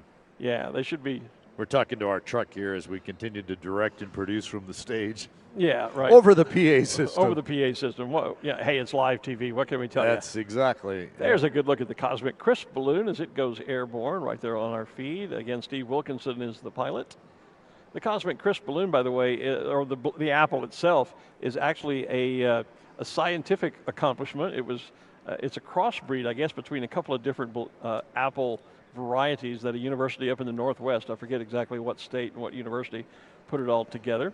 Scott Woogie has taken the PNC bank balloon out of the way, which kind of clears the... I was going to say, I think they're clearing the area to get the RNS Power Sports balloon off. And look, the burner's going big time into RNS. Steve's pouring some heat into the balloon, so we're going to find out in just a moment what is going to be the gender of Sarah and Galen's new child, the newest member, the newest arrival of the RNS Power Motorsports. There goes the banner. And ladies and gentlemen, turning vent so that we can see the banner. It's a girl. All right, congratulations. So Sarah and Galen and the RNS Power Sports family on the new expected arrival of a baby girl, and the gender being unveiled right here this morning. Again, that's kind of a nice story to bring you because it's indicative of the 30-year relationship that Steve and his wife Leilani have had with the RNS Power Sports family, and that's what ballooning is all about here at Balloon Fiesta. And so thanks, Steve, for allowing us to be a part of that special moment for the family this morning, and congratulations to Sarah and Galen. Definitely about relationships. Absolutely. You do. You know, you may come from other places in the world and you get connected with people here in Albuquerque and those connections. We've often talked about Balloon Fiesta being a huge family reunion. Absolutely, yeah. Well, case in point, the two of us. You and I didn't know each other until 5-6 years ago when you came up to audition for the role that we Tom had met Rutherford early was on. We'd met, but we really weren't friends, didn't know each other. And now, as people have said, we have this rapport between the two of us up here on the tower as if we've been best friends for our life. You bet. Think we've been doing this for all of our lives. And I honestly don't care for you at all. So thanks a bunch. Yeah. So it is all about family and about relationships. Have we given you your check yet? I don't think so. Okay. Maybe I should wait. Yeah, there you go. Hey, let's go back down to Ruth now that we have the new reveal. Ruth Lynn, what have you got for us this time? Well, I'm getting in trouble down here. I'm down in the official Balloon Fiesta merchandise tent with John Mulder, the AM manager, and this place is bustling. They have so much cool stuff down here. John, how do you go about selecting what's going in here for offer to sale? Well, we have a merchandise director, and we have a board that helps them select things. And then it's a year in preparation before they get it all in here. And this year we have over 3 connexes of merchandise that we're setting out for people to purchase. Tell us about some of the general categories. We have soft goods, the hard goods, and the collectibles, and of course the pins and the jackets, and they go through a lengthy process of the designs that they go through. That's wonderful. It seems to have slowed down a little bit in here now that the balloons are launching, but how have the crowds been this year so far? Excellent. Excellent, excellent, excellent. Everybody's having a good time. That's great. Are there certain times of the day where it's a little less crowded for people to come shop? The AM is the busiest, but also in the evening we're just as busy too. That's wonderful. Thank you, John. Guys, I'm going to throw it back to you. Then I'm going to be offline for a few minutes because I need to do some shopping. Sorry. All right. Go ahead and spend that money. Thanks, Ruth. There is the new Xfinity Special Shapes balloon. Those hearts are actually 3D. And Xfinity just flying that balloon, getting that balloon just a couple of months ago. And so we are glad to have them with us as well. Xfinity being flown by, I have that as being flown by Sean Askren with Scott Appleman flying Dos Equis, which we saw earlier in the broadcast. So we are finally underway here after about an hour of a yellow flag hold and delay. But we are working our way through the first wave. Again, we start at the south end and at the middle, and we're now approaching the halfway part of the first wave. There's the U.S. Bank balloon that is being flown by Scott McClinton. I see Hamlet, the pink pig, when pigs fly, still getting cold inflated. On the right side of that, there is the new World balloon. That will be what we now call Beautiful World. That balloon had its maiden flight on Friday with Sam Parks, our Director of Operations, at it. A cooperation, Jewel Cutter decided that she wanted to make one more balloon. Sid Cutter, our founder, his World Balloon Corporation, his company, that instrumental in making ballooning the thing it is here in Albuquerque, the hot air balloon capital of the world. Jewel wanted to one more time remind everyone how Balloon Fiesta and ballooning, not only a great family opportunity, but how it just brings everybody together and creates a beautiful world. So brand new World Balloon. We call it Beautiful World. If you get a chance to get close and personal with it, you'll see a number of hearts and stars all around the globe. Those mark significant places in Sid's career and in Sid and Jewel's life. So we thank Jewel for bringing that balloon to us and making that available. It was one, it represented Sid on Friday at our tribute flight.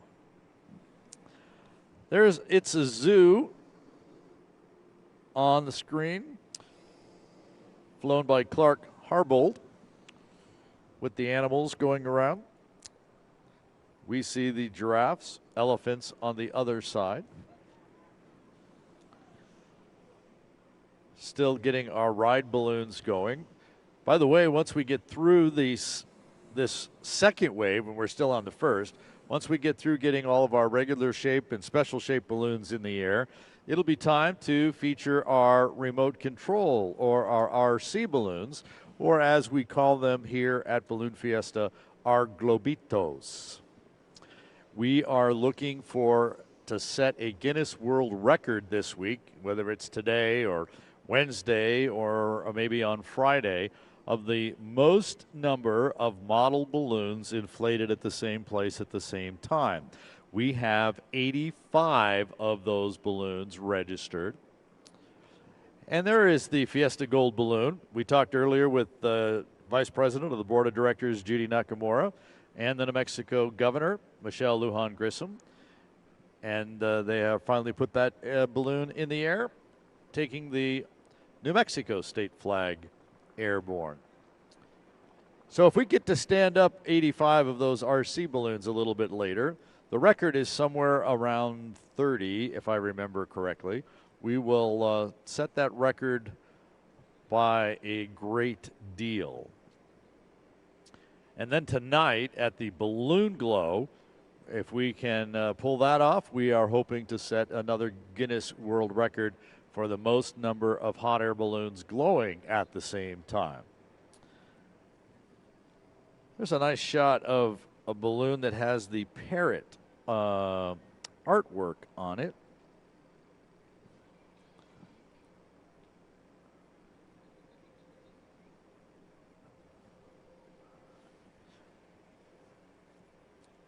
Our launch director is doing a good job of getting the balloons off the ground.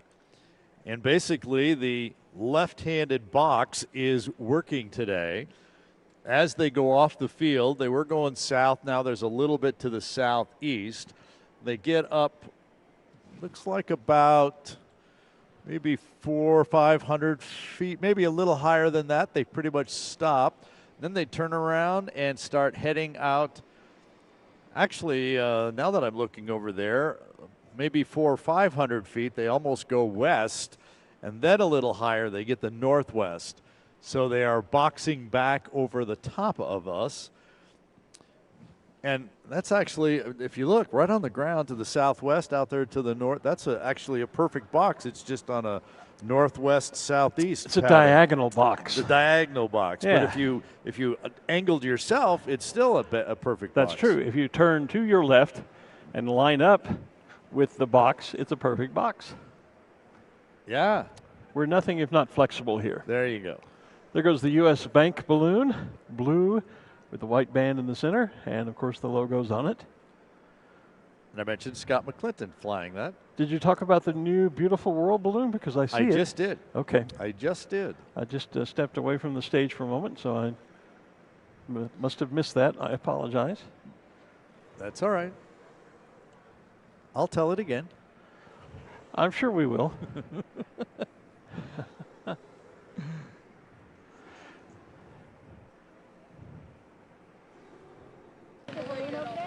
Some folks doing some photography of their own down there on the field, looking at their feed. I see Ken Drawn and his balloon out in the center of the row that we'll be launching in a moment. So that's Ron Sanchez, and he is going to be flying our balloon camera this morning. Ah, okay. So we'll be getting some aerial views for those of you watching the Balloon Fiesta live feed. Or watching on the video wall as well. Hey, is our power strip turned on down there or not? Because I'm getting a low battery sign on my iPad, and it's plugged into a charger. Yes. It is on because I have power coming through the other side. All right, well, let's try this. Check my charger. There should be a little blue light on that charger if it's right there. Yeah, it's on. Yeah, it's on. It's on. Okay. Well, yeah, I guess the sign says it's showing, but I'm down to like 10% on my iPad. This one's charging. Yeah, this one is too. But Yeah. I just had a low power. Something warning. Got a little loose there. Yeah. So we were talking about, well, there goes the small Creamland. Someone asked earlier about whether Arabelle was going to fly. Probably not with the wind conditions this morning. So we see the little Moo Crew balloon flying. And we've talked about, changes through the 50 years. Remember when Arabelle first came to Balloon Fiesta and she had a little special accoutrement of her own. You mean the moon? The moon, absolutely. There used to be a little, we talked about, the screwdriver yesterday. Everyone was asking about the inflatable blade. Hanging? They thought it was a rope hanging down, and it was actually the inflatable blade of the screwdriver balloon. Well, Arabelle used to have her own little sliver moon that hung below the basket to indicate, of course, the nursery rhyme with the cow jumping over the moon. But in recent years, we've not seen the moon in quite some time. No, because we're on our third envelope, I think. Is that this right? is the third cow iteration of the cow? Yeah. So maybe that just kind of went away over the years. But that or the man in the moon died. Who knows? Yeah. We were talking about the beautiful balloon, the beautiful world balloon. Yes. Yeah, and you were asking me I was about asking about it, yeah. So Sam Parks tells me he's got Johnny Petrin flying that for him today. Oh, okay. Great. Well, and we talked about the Petrin family earlier today because mentioning today is our memorial flight, and that all started as a special memorial to our dear friend Becky Petrin. There's the new Fox peering out from around behind the Oh, yeah. other balloon. That's one of our special shapes. And there's Freddy the Fox. our view of one of the longtime shapes here. That is the, I like to call it the Tatanka Balloon, if you remember Dances with Wind. That's Barry Ballinger in the, I think it's the Plains Bank Balloon, the Bison Balloon. Yep. With the two buffalo or bison head on either side. There goes Slanja, Jeff Ashworth, and the official New Mexico State Tartan Balloon. And there, speaking of Beautiful World, Johnny's getting the Beautiful World balloon airborne and giving us a nice view of the entire world as he rotates it. Now, I wonder, I'm sure Sid's original World Balloon probably did not have turning vents, did it? You know, I don't know. I bet the later ones did, especially like the Small World, because he used that as a racing balloon and a competition balloon. He's even got it rotating the correct direction. I bet that's by design. I'm sure that's Johnny Petrin paying attention to detail. Johnny, of course, is... And Cameron Balloons, and too, Cameron who built Balloons it. Too. Yeah, Johnny's a past world champion, two-time world champion, I believe, has been ranked as the #1 hot air competition pilot in the world during his flying career, and just an all-around nice guy. Yep. There's Humpty Dumpty. Did we mention him yet? One of our, we did not. Again, longtime special shapes. And there's the clown, which we talked about. I was with Olaf, is the Olaf, the clown, registration number. Yeah. Not to be confused with Olaf, well, maybe, is he Olaf from Frozen? You know, it could be. I'm not that's sure. That's not one of the movies I've watched very often. Well, I'll look and see, because I'm a Frozen fan. There you go. I've seen that movie. So I didn't see an immediate resemblance yesterday, but I wasn't paying that close attention to it, looking to see if I recognized it as Olaf. I think it's a little more clown, but... Yeah, I think so, too. But anyway. So we continue to check in with our balloon cam, Ron Sanchez, and the We Go balloon, sponsored by Bubba's 33. There goes Cavender's Balloon Airborne, where you can always find a nice pair of cowboy boots, something no one who lives in New Mexico or Texas, this part of the world, should be without. My dad loved wearing cowboy boots more than any other shoe. I never got into cowboy boots myself, but my dad was a big wearer of cowboy boots. He said they were the most comfortable shoes he ever wore. Is it wrong to call cowboy boots shoes? I don't know. Well, I guess you could say the footwear. Let's say it was the most comfortable. That's where I was going to go. Footwear. Yeah, that he ever wore. Yeah, that's it. You know, it's definitely slowed down. In fact, it's like all of a sudden warmed up now that the breeze has stopped. It has warmed up, and it's just about between the TV lights and the brightness of the sky. I'm about to pull out some sunglasses, I think. I was going to say, we've talked a lot about family here this morning, and the balloon that I see in the air now is that a J-bill? I'm not familiar with the banner on the side, what that represents, but it's the red and blue spiraled balloon with the gold and black accent. That balloon originally was owned by Ken and Marianne Lair, who are great friends of mine. Ken is the only student I ever taught to fly hot air balloons. Turned out to be a pretty good pilot, and they were involved in the sport for a number of years. That balloon we actually built for them. I think this may be a second iteration, but we built the original at Thunder and Colt in Texas, and Ken and Marianne flew it for a number of years. And then have since sold it on to its second owner now, the current owners. Is Tom Caius. Okay. And the name of the balloon is Dream On, and J-Bill is a healthcare organization. So the J-Bill Healthcare Organization sponsoring Tom. See, I knew you'd know all that. Well, Tom lives here. Tom is an emergency room physician in town. Oh, okay. So now I'm going to try something with your spotting app. If I type in DRAUGHN, drawn, as a name, look at that, and it pops right up. In the air is the balloon, technical wizardry. Extremely Contagious is the balloon of Ken Drawn, the bright yellow balloon with the red and blue horizontal bands around the bottom and top, and then the interlinked red and blue diamonds around the center of the balloon. And I mention that only because when Henry was up with us yesterday, he gave us that pin. He mentioned his special friends. And one of them, of course, was Ken Drawn, the other being Sam Parks, that were represented on a special pin that he did for the 50th anniversary. So, yeah, good to see Ken in the air. Ken and I have been buddies for a long time. Ken actually flew with me once in my balloon when I visited North Carolina, and he survived to tell the tale, which not everyone probably has done. So it's always good to see Ken in the air. And we used to have a running joke between the two of us. He would always, say he couldn't wait for the day when I would announce his name because he was close to a target. And it took a while, but Ken got there. And he's another one of those great guys in the sport of ballooning. Ken does a lot of work with the Victory Junction camp, a camp put together through the auspices of NASCAR and I think the Petties in North Carolina for disabled youngsters with his balloon. And he's one of those guys in the sport that just really gives back to ballooning at all times whenever he can. And so always good to see Ken in the air and extremely contagious. I think Art mentioned Doug Gant getting airborne in When Pigs Fly, or Hamlet, the pink pig with the white wings. The saying "When Pigs Fly" was kind of a tribute to Doug's dad, because when he was a kid, Doug was always very inquisitive, as young kids are, and so his dad's common answer was, well, that'll happen when pigs fly. And so when it came time for Doug to build a new balloon, he decided on a shape, and the When Pigs Fly that's on that balloon honors his dad.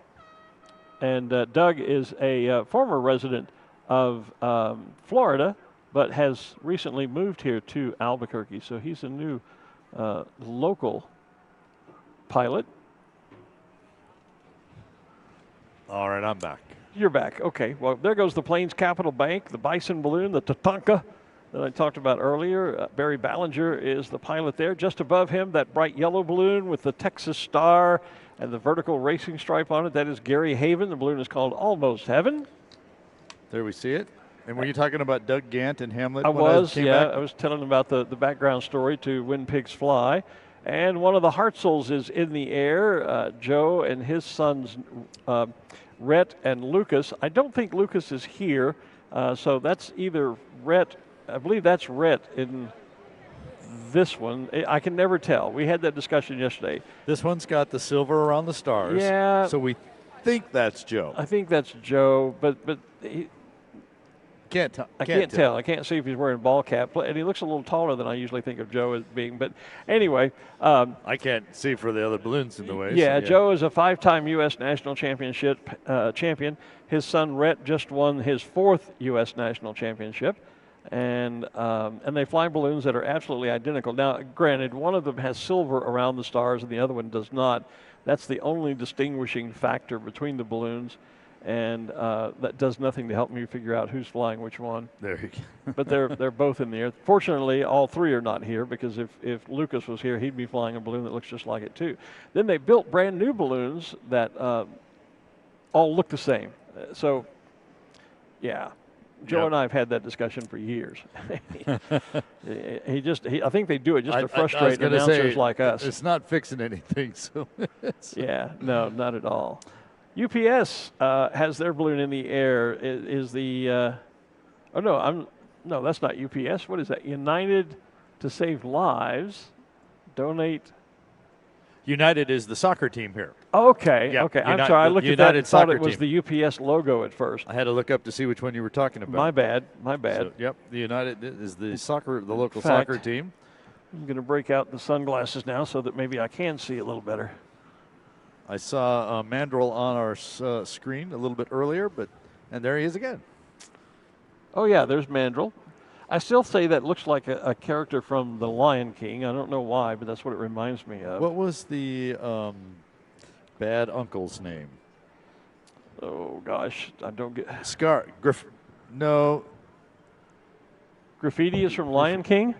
Rafiki. Okay. So am I right then, Steve? Is that the character from Lion King? Cha-ching. I'm smarter than the average bear. Yogi. There's a good shot of him. Yeah. Well, I knew it reminded me because I got to see Lion King in London a few years ago. I had great seats. I was literally front row seat. I could literally reach out and touch the actors. Oh, nice. Great seats. That is a great show. It is a great show. First time I saw that was in New York.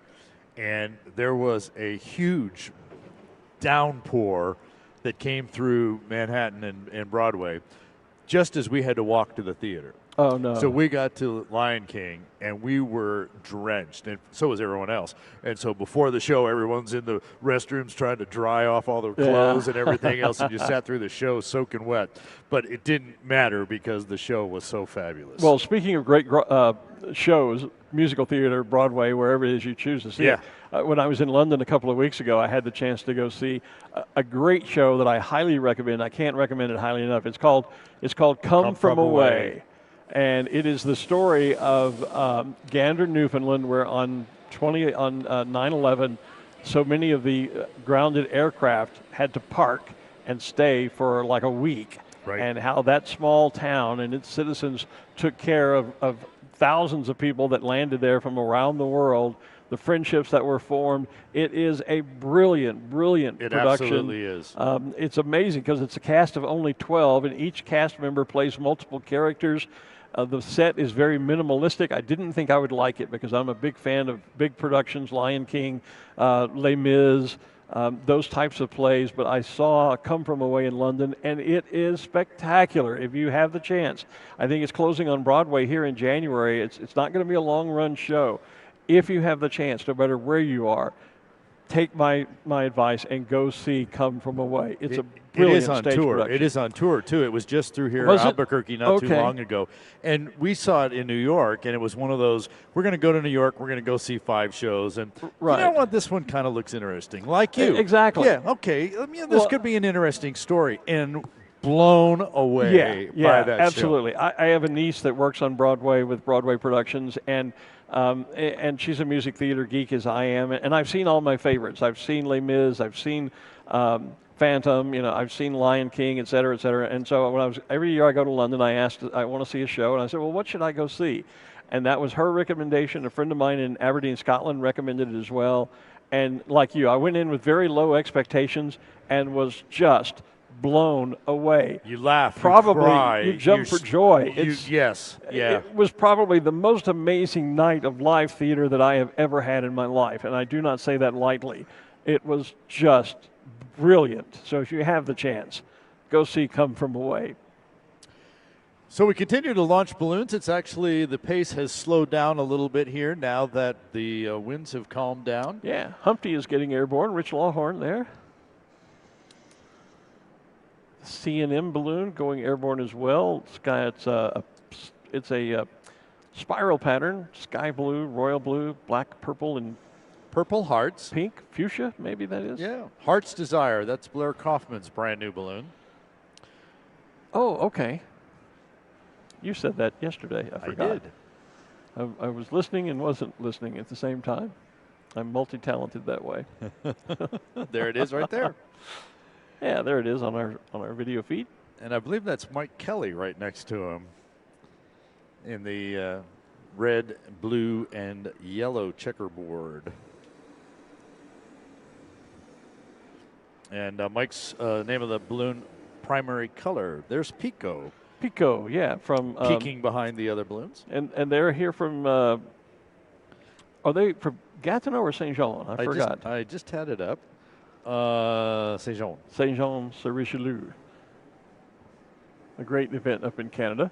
Rich Lawhorn going overhead in Humpty, and we can see that white memorial streamer that's tied to one of the uprights of the basket. Earlier we talked about the Fiesta Gold balloon with Judy Nakamura flying it. This one is the Spirit of Fiesta. Right. This was the previous balloon Fiesta balloon that with our board of directors and others have flown around. So we are still flying both of those balloons. That one should be being flown by Ray Bear today. And there's the... now, is that... I know where you're going with that. Before you go there, though, is that Dave Bear that's flying the balloon? Isn't that one of the Bear balloons that's following out Fiesta? Yes, yes. So that would probably be Dave in that balloon? That should be Dave. And so that would be Barely Awake. Aha. Which Ray's kind of describes me this morning. Yeah. Ray's balloon that looks like that is called Kaleidoscope. Okay. They've had 7 different envelopes, and like the Hartzels, every one of them is exactly identical. alike. Yeah, okay. Yep, you cannot tell them apart. But that would be Dave and Barely Awake. All right. Yep. There's Tamo. Okay, and there comes the clown up out of the back, and that's Olaf. And I don't know. Maybe our audience could chime in. I don't see the resemblance to Olaf from Frozen, and maybe there's not meant to be. So we'll leave it at that. I'm just not sure.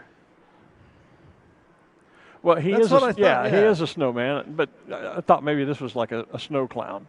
Is there such a thing? Could be. Could be. Oh, that's just what we need is comments from the truck. And, of course, the pilot, Thomas Seibel, tells us the name of that balloon is Clown, and the Olaf comes from the registration number. So it probably has no relation whatsoever to Frozen. It's probably just a coincidence of letters, I suppose. By the way, that is brought to us by Wera Tools, which coincidentally is what the screwdriver is. It's a Wera screwdriver.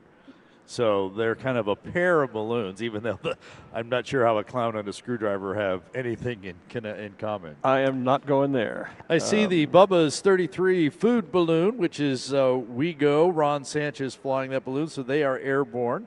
And we should have our balloon camera inside that balloon. We appreciate Ron flying that for us, and the Bubba's folks as well. They were a brand new sponsor here last year. And what a great partnership. Another one of those relationship things. Just getting started last year here, but I suspect that's going to be a very nice, lasting relationship between Bubba's 33 Food for All and Ron Sanchez, the pilot of We Go Balloon. Back looking at our Facebook feed, I see that my dear friend Ann is watching from Louisiana, from Baton Rouge. Let's see. Brock Boehm has checked in, reminding us that Olaf is a clown. Yes, we figured that part out. Ray Forsyth is watching. Hi, Ray. And yes, Ray, Frank Mezzincello is dearly missed. Ray was our stage manager here at Balloon Fiesta for a number of years. A good friend. Miss seeing him here every year. So, yeah. The New Mexico True balloon. New Mexico True, the tourism phrase for New Mexico. We appreciate everyone coming in. Bill Lee flies that balloon for New Mexico True, and therefore we call the balloon True Lee. Yesterday, all my troubles seemed so far away. There goes Mike and Betty Ballin's balloon, the balloon with the musical staff around it, and for those... Look at the sky. Yeah, look at that. And not blue. That is our crew. That's airborne. There's the museum. There that is. Yep. So that's live from our Bubba's 33 food. There's the line of shuttle buses all lined up, parked, waiting to carry all those people back to their destinations today.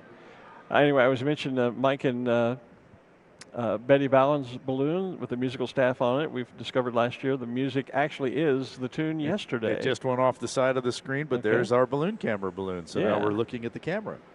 So there's as they look back at the camera looking at the camera. There you go. A great shot from the field.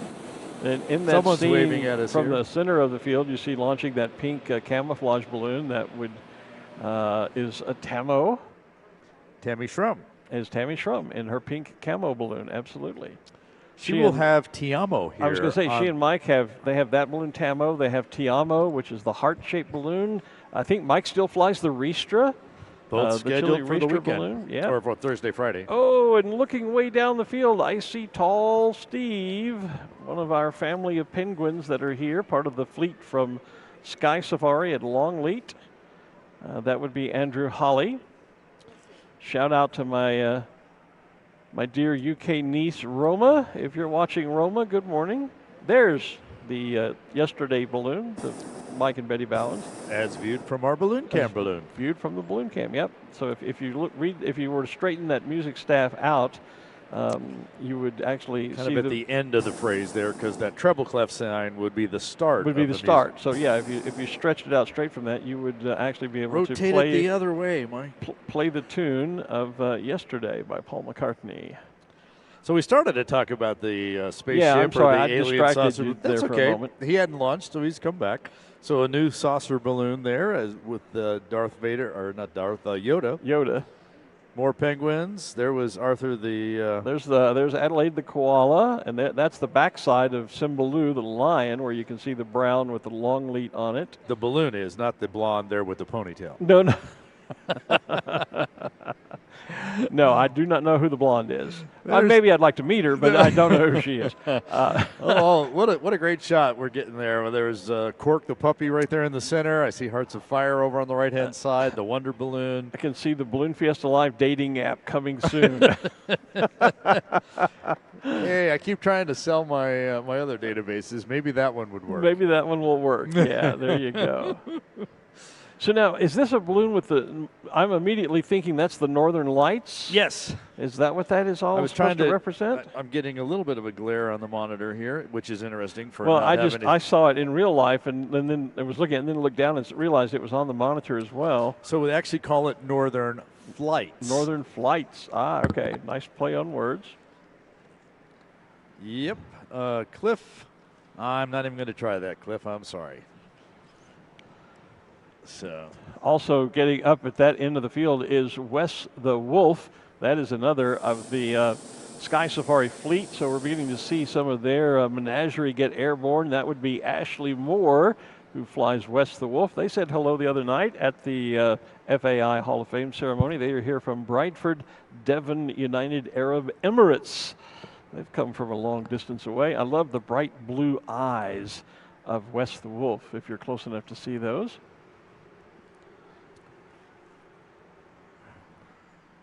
This light is like, it's just between, it's almost bright enough for sunglasses, and then when I put the sunglasses on, it's almost too dark. I can't see some detail. Need to get those transitions. Yeah, I guess I do. Yeah.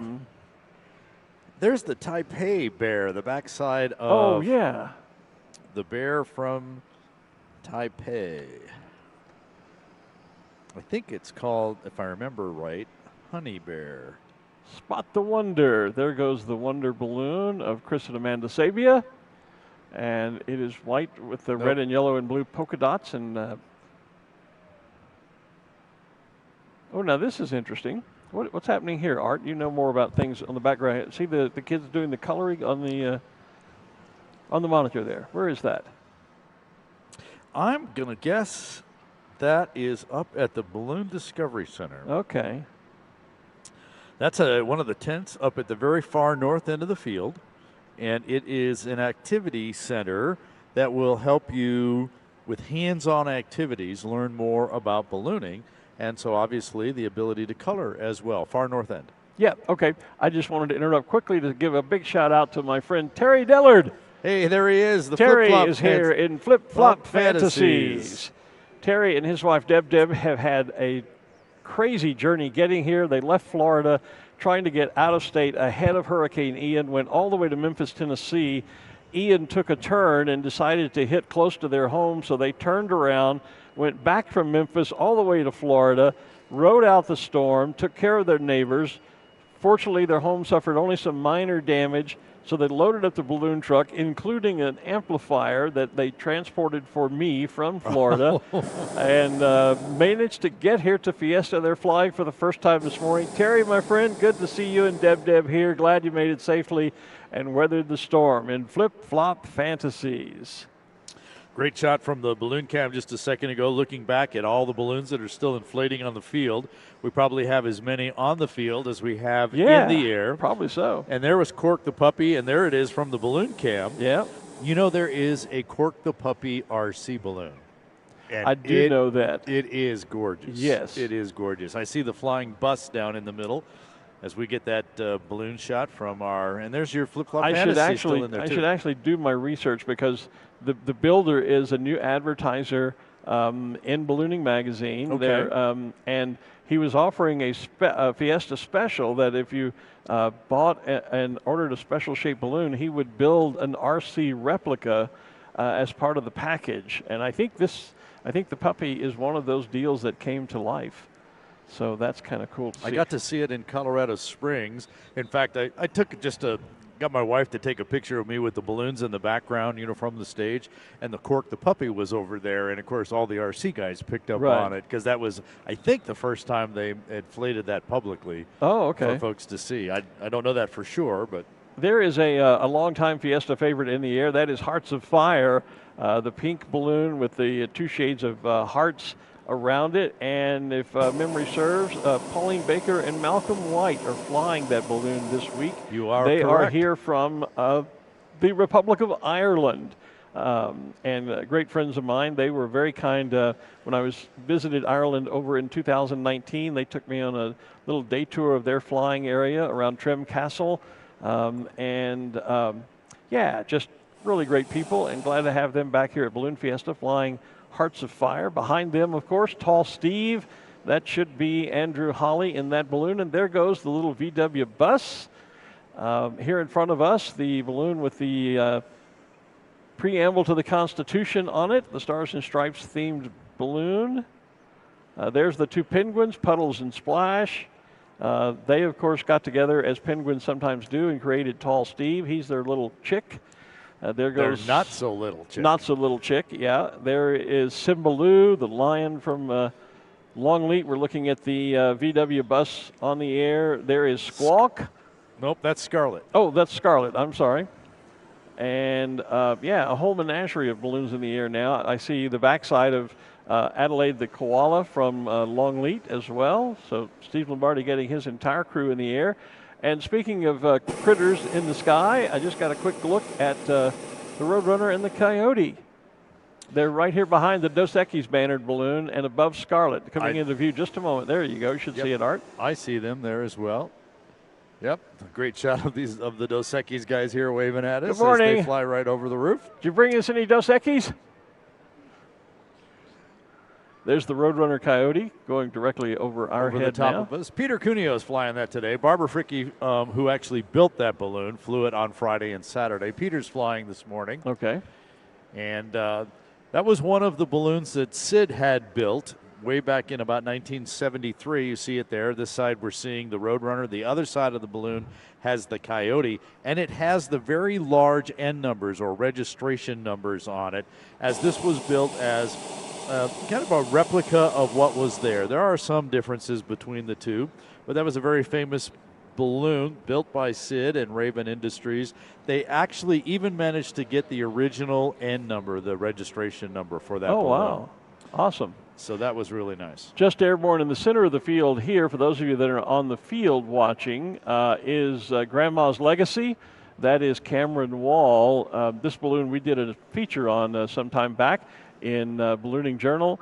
Cameron's grandmother is quite the artist, loves to paint undersea scenes, and Cameron took a number of her bits of artwork and then took them to, I believe Kubitschek built the balloon. They printed the artwork on white balloon fabric, matched all the panels, and then sewed together this absolutely beautiful balloon. It's called Grandma's Legacy, and that is all hand-painted artwork that you see on the side of the balloon there. Really a great, great story. Kubitschek has done a great job of being able to actually print on fabric, as you just talked about here. The fractal balloon, we saw it earlier on the screen, same thing. Exactly. With the design being built some other way and then printed on white balloon fabric. Yeah, that design probably put together on a computer and then printed onto white fabric and then Kubitschek is who's doing it. Yeah, Kubitschek is doing a great job with those types. Others can do it. I think Cameron balloons can do it, but Kubitschek has sort of been making a living out of doing those kinds of balloons here recently.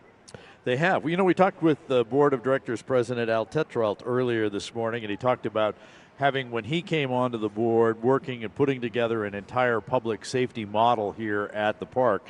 And Ruth Lind is caught up with some of our Albuquerque Police Department folks, which is just one of the many organizations that make up our public safety group. Ruth. It is just one, and it's the local one, and these guys do such a wonderful job with us all year. In fact, they're getting called to do their work right now. I hope I don't get anybody in trouble. But you guys are hanging out at the north end of the field. What's your role up here this morning? At this point, we just are watching the overall field, monitoring for any lost children, lost adults, whatever it is, and just kind of helping out wherever we can. Great. And you were saying that you guys do some training with the police department and for the academy? Yes, we work for the reality-based training center, where we put officers through scenarios to see what they would do in a real-world performance. So we're just out here helping out with the Balloon Fiesta. Like what kind of a real-world scenario? There's a lot of domestic interactions between people. we do that. We get officers recognizing threats, and they can apply that to the real world. So you were telling me earlier another reason that you're out here. We're out here to see the officers that we train, I guess if you will, kind of check their work, to watch their work, make sure that they're doing everything that we've taught them to do. So yeah, we're out here having a good time working with them and enjoying the balloons. So that's wonderful. And I guess this event, being as huge as it is, probably provides a good training opportunity for everybody. Absolutely, absolutely. And like Officer Ryan said, it's just an opportunity for us to come out here and just enjoy being with the officers that we've trained. And you know, if they have questions, we can address those. We can also identify things that we might want to train in the future. Like Officer Martinez said, it's important to understand what officers are dealing with out here and to incorporate that into our training. Wonderful. Well, thank you all for your service. Thank you for your work. Thank you for having us. And you make us feel a lot safer. Thank you so much. Back to you guys. Thanks, Ruth. Thanks to the men and women that are working not only with APD, but the New Mexico State Police, the Bernalillo County Sheriff's Department. Let's see. I think I don't even want to. I shouldn't start down this list. I was going to say start naming because there are names and 30 or somebody. 40 agencies that all work together to make this the safe event that it is. There's the screwdriver. Well, there's the bus on our screen. The little from our balloon cam. Yeah, there's the screwdriver that everyone yesterday was wondering, what is that hanging down from the basket? Well, it's actually the blade of the screwdriver. Yesterday it wasn't very quick to inflate and take its shape, so it looked a little crazy. Somebody asked if it was a rope hanging below the basket, but it's actually meant to be the blade of the screwdriver. We still didn't figure out how they inflate that. If it's if they've got some kind of an onboard fan on the. I bet they've got to have something. Got to have something. They got to have something. It just it was air that was blowing too downward nicely. into so it's got to be something. Toby Brown, airborne in the Cheetah balloon. That is Duma. D-U-M-A, that's just launched on the very far north end of the field. Duma, by the way, is the Swahili word for cheetah, and I point that out only to impress Louise Moore, who is one of our team from Exclusive Balloons, Andrew Holly's personnel, and just saw that she was watching, and so I thought I would toss that out there just so that she knows I'm on the ball here. There's Beelzebub also getting airborne. And a great shot inside a balloon being inflated there. We just saw a minute ago some people getting their picture taken, standing right there with the fan blowing, and of course the hair is blowing everywhere. Yes. So yeah. Do they have the halo light behind the hair, to give it that accent? Not quite. No, they missed that. At least from our angle. Yeah. So yesterday, getting great shots from our balloon cam balloon this morning. I'm loving these shots from the air. The Remax balloon, and there's, of course, as you mentioned, Betty's. What's the actual name of the balloon? I don't know the actual name of the balloon. Now that you come to think like of it, Betty's baby. It's Betty's grand. Let me. Betty's baby grand. Is that it? Yes, Betty's baby grand. Okay, but the song is yesterday. Yes, yesterday. Yeah. There's a depiction of the Wizard. That was Frank Prell had a balloon called the Wizard for years. We talked about Mike Bauman's flying that. Yeah. This is Mike's 44th year here. Is it really? That's what my information says. Wow. There's Alfred the Carpenter, one of our new shapes.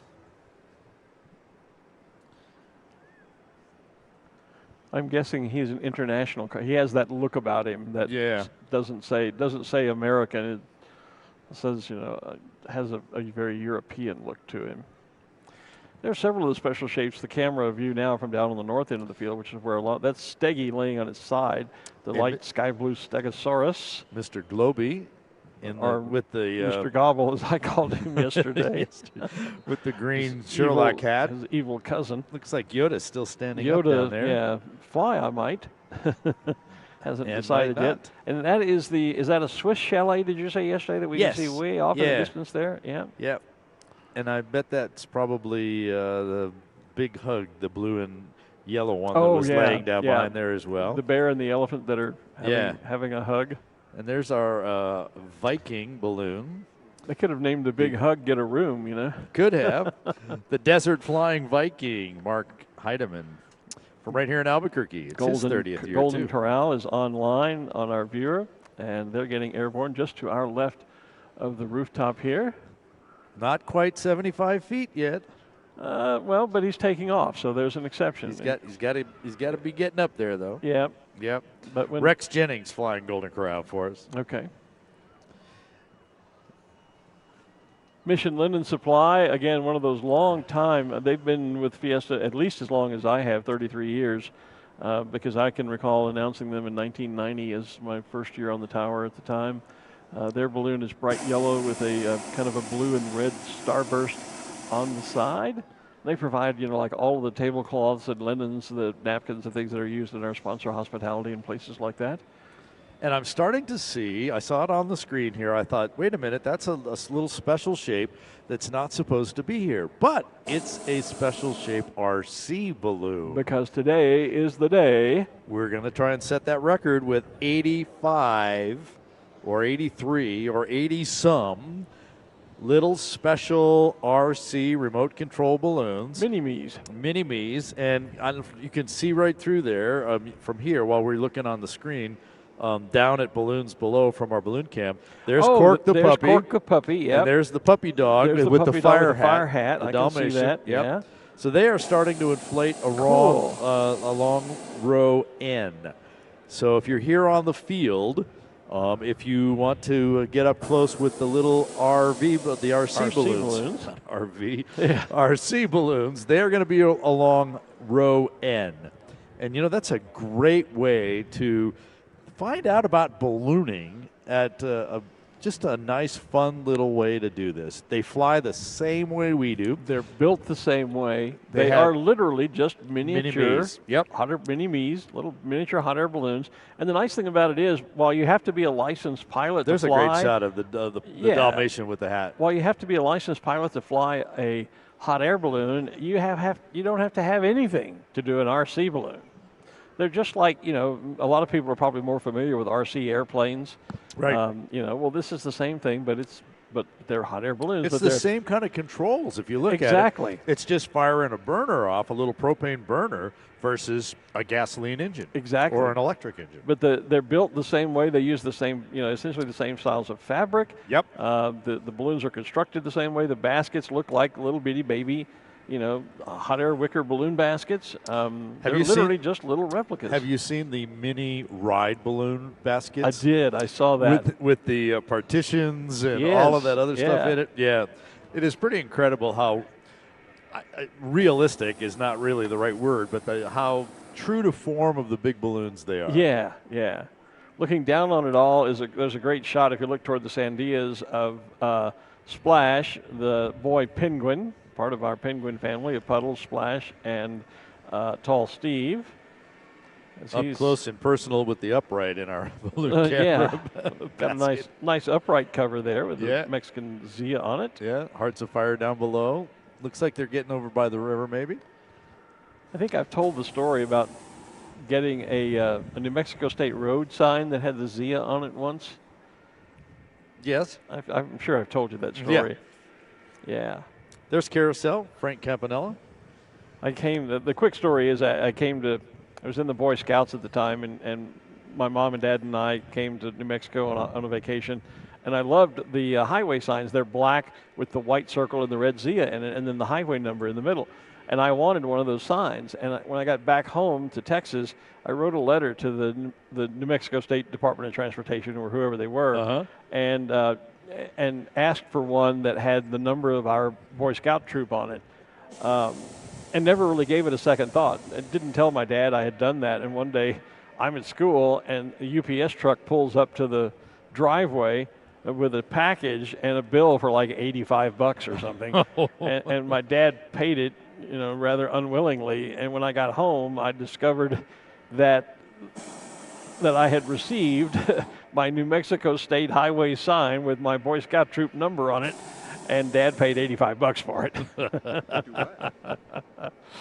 So I've always had a special place for the Zia in my heart because it's a great childhood memory of mine. Did you ever pay your dad back? I never did. Nah.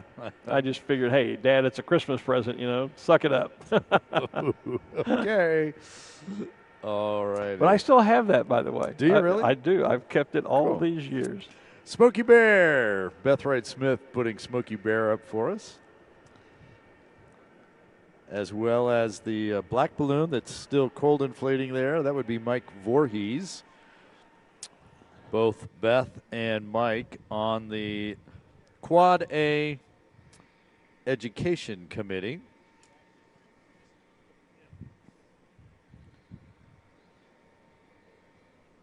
And the local balloon club will be putting together a safety seminar for our pilots and crews that will take place on Tuesday afternoon. Oh, there we are. Yep. Down there in the corner from the balloon cam. Where is he? Let's see. Well, there's Hearts of Fire. They're actually boxing back right over us. Look how many of the balloons are above us that we saw fly away, and now they are overhead or coming back this way. So they are definitely flying.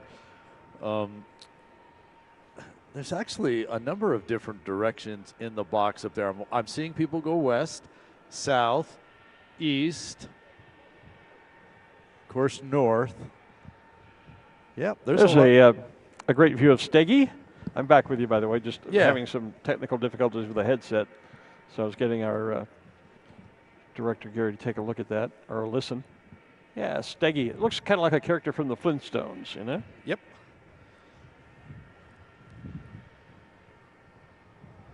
There's the Coyote and Roadrunner going past us again to our left. Now we can see. Oh, yeah. That's the second time he's gone by. So that's a little farther to the west this time.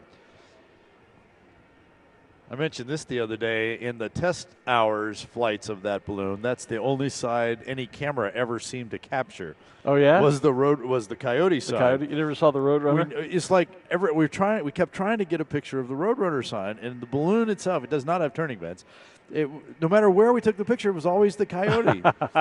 And then yesterday or Friday, it was kind of like we couldn't get a picture of the Coyote. It was only the Roadrunner. It was only the Roadrunner, yeah. It's funny how life works that way sometimes. So today we've gotten an opportunity to see both sides.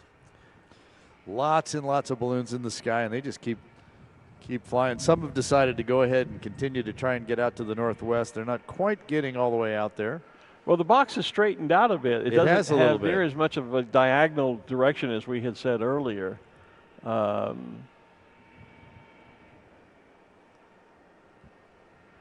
of the westerly component to the box has kind of gone away. I'm looking straight up, and there's 3 balloons. There's Pigosaurus, the blue one with the white storks on it, and Zarek Wells in the yellow. And the 3 of them at different altitudes, but they're all going different directions. Yeah.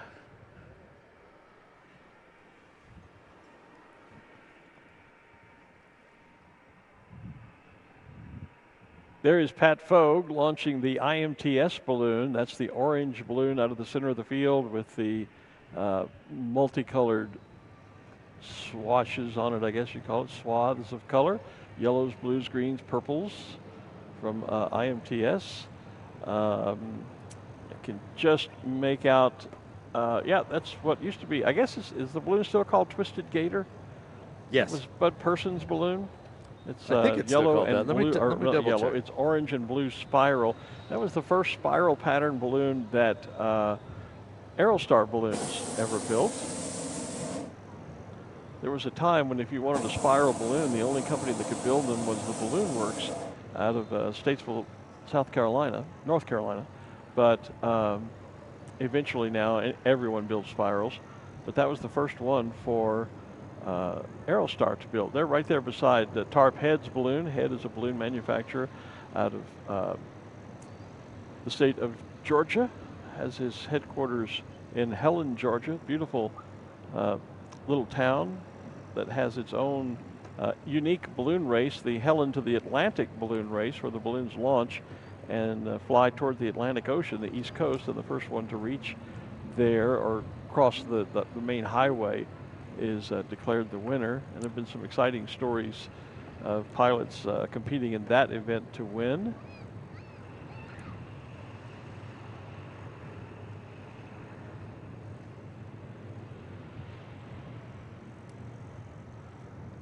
Finally getting near the end. Screwed Up Gator is now the name of it. Screwed Up Gator. Yeah. Yeah, okay. Yeah. There is a similar one that has a pattern that has some yellow in it that is the Twisted Drifter. That's it. Okay. Yeah. So, right, but yeah. So I got them. yeah. I can't. That's where hear you got him, the two together. But So. I'm not hearing the chatter anymore. So we're making progress. Again, sorry, we're working live on a headset issue for me.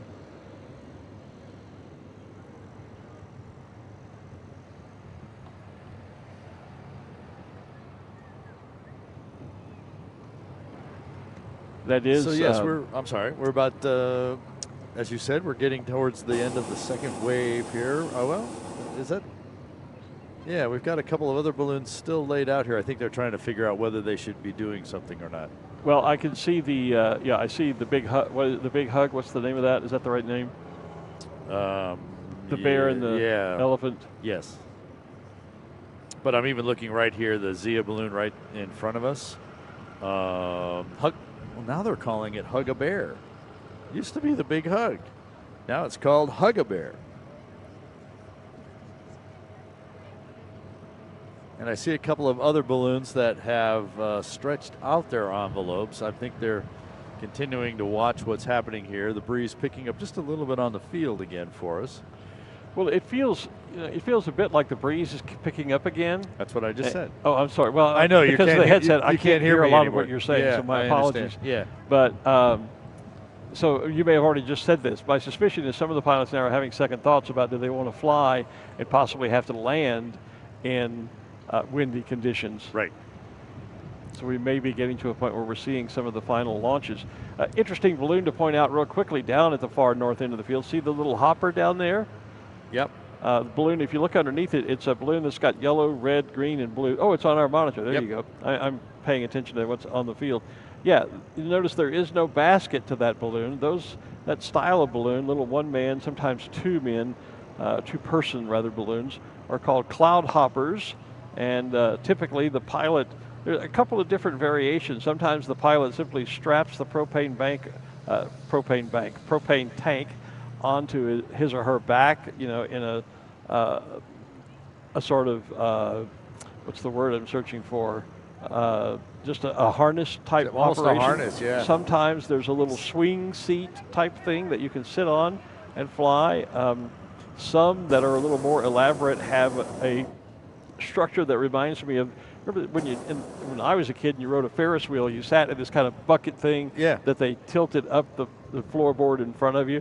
Some of the hoppers have a seat that's built something like that to give you a little bit of protection when you come in and land. But they're basically one or two person balloons, very small, and usually with no formal basket underneath. The pilot rather just sits in a harness or on a swing seat. Or a friend of mine in Austin, Texas, built one year where he literally rode a 20-gallon lay-down propane tank not side saddle, but sat astride it like you would a saddle on a horse. Only a Texan would do something like that. But yeah, just anyway, wanted to point that out, a unique little type of balloon called the cloud hopper.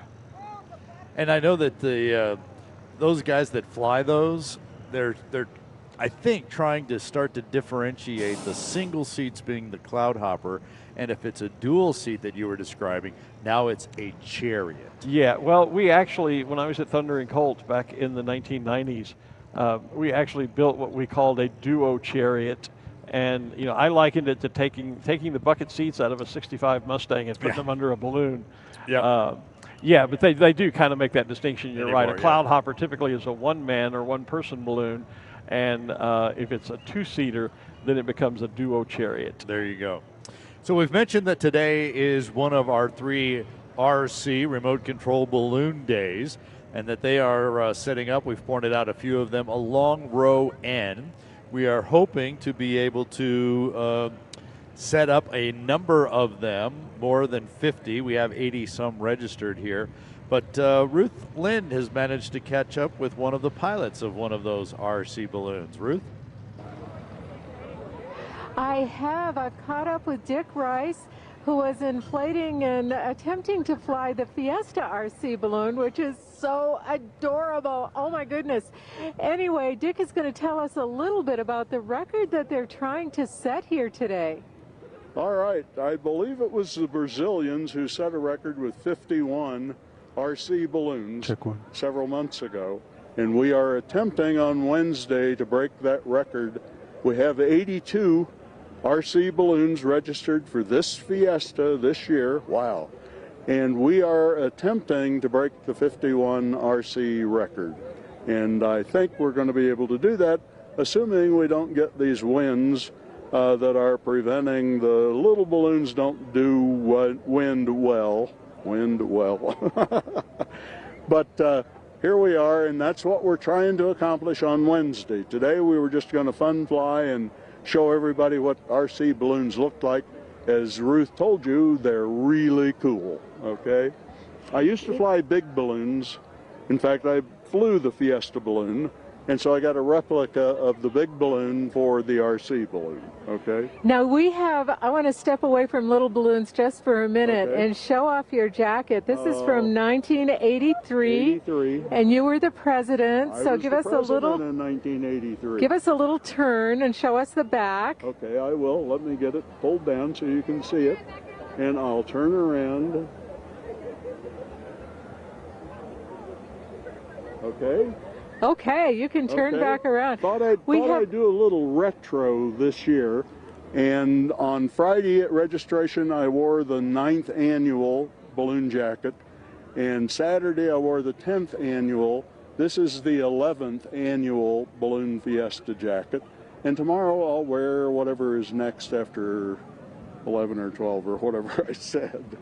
That sounds wonderful. Okay. Well, Dick, thank you so much for talking to us today, and we'll look forward. Everybody keep your fingers, toes, and tails crossed. Yes, indeed. For a calm morning on Wednesday to set this record. Glenn, Art, are you crossing your fingers? We are. We have them crossed. I think Glenn's even crossing his toes.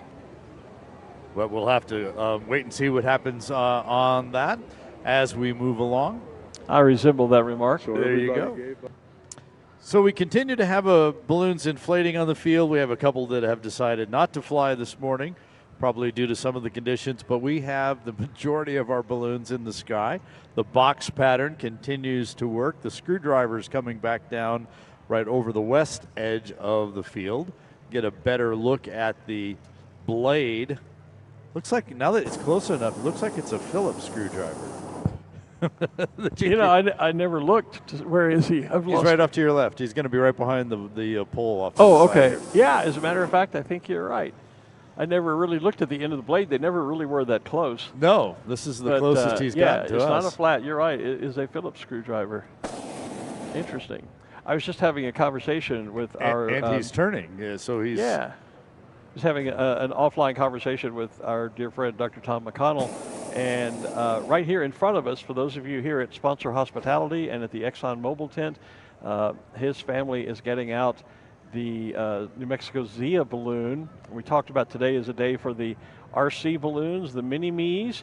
Well, in fact, they have permission from the Balloon Meister and their staff to hopefully they're going to inflate the Zia balloon right here in front of us, and then they're going to stand up the mini-me, the little RC Zia, side by side.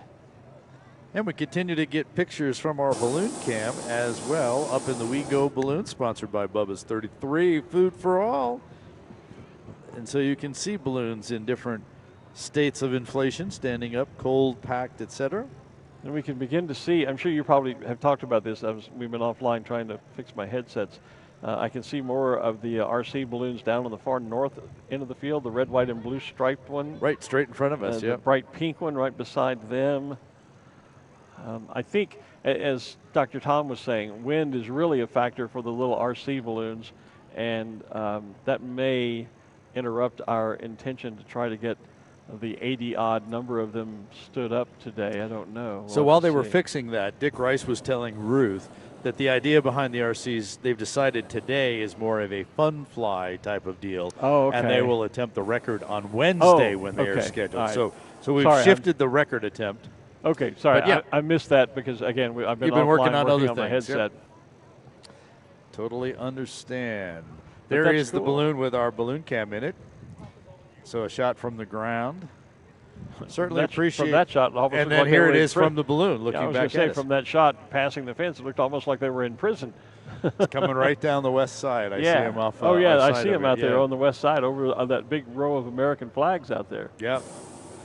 Really appreciate Ron and his sponsor Bubba's for taking our camera up today. Absolutely, bringing us some great shots from You out know, there. Bubba's actually did kind of a welcome to Fiesta pilot appreciation deal at their restaurant on, I want to say, Thursday and Friday night ahead of time. I did not know that. So they have been inviting pilots to come by Bubba's, even putting together a little goodie pack for them. So. Oh, how cool. That is cool.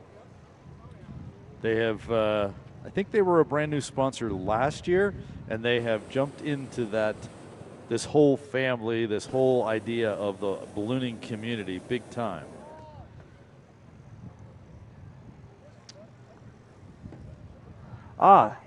We have said all along how our audience comes to our rescue. Yep. Sabrina. It says Sabrina I'm not sure if that's her full name or not, but anyway, it says, yes, the screwdriver has a little extra fan on board to fill the blade with cold air. There you go. So there's the answer to that mystery. Thank you, Sabrina, for filling us in on that. We suspected it, but now we have confirmed it. Confirmation. Good deal.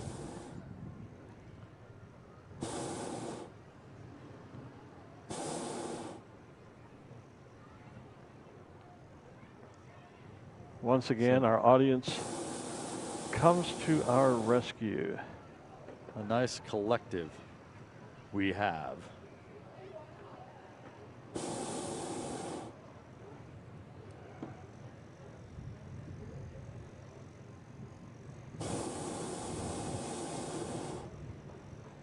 Somebody from Bavaria, Germany is watching. I'm just trying to catch up on our Facebook feed here, looking at some of the comments. Yeah. With people who are checking in from both around the U.S. and around the world. There's North Dakota.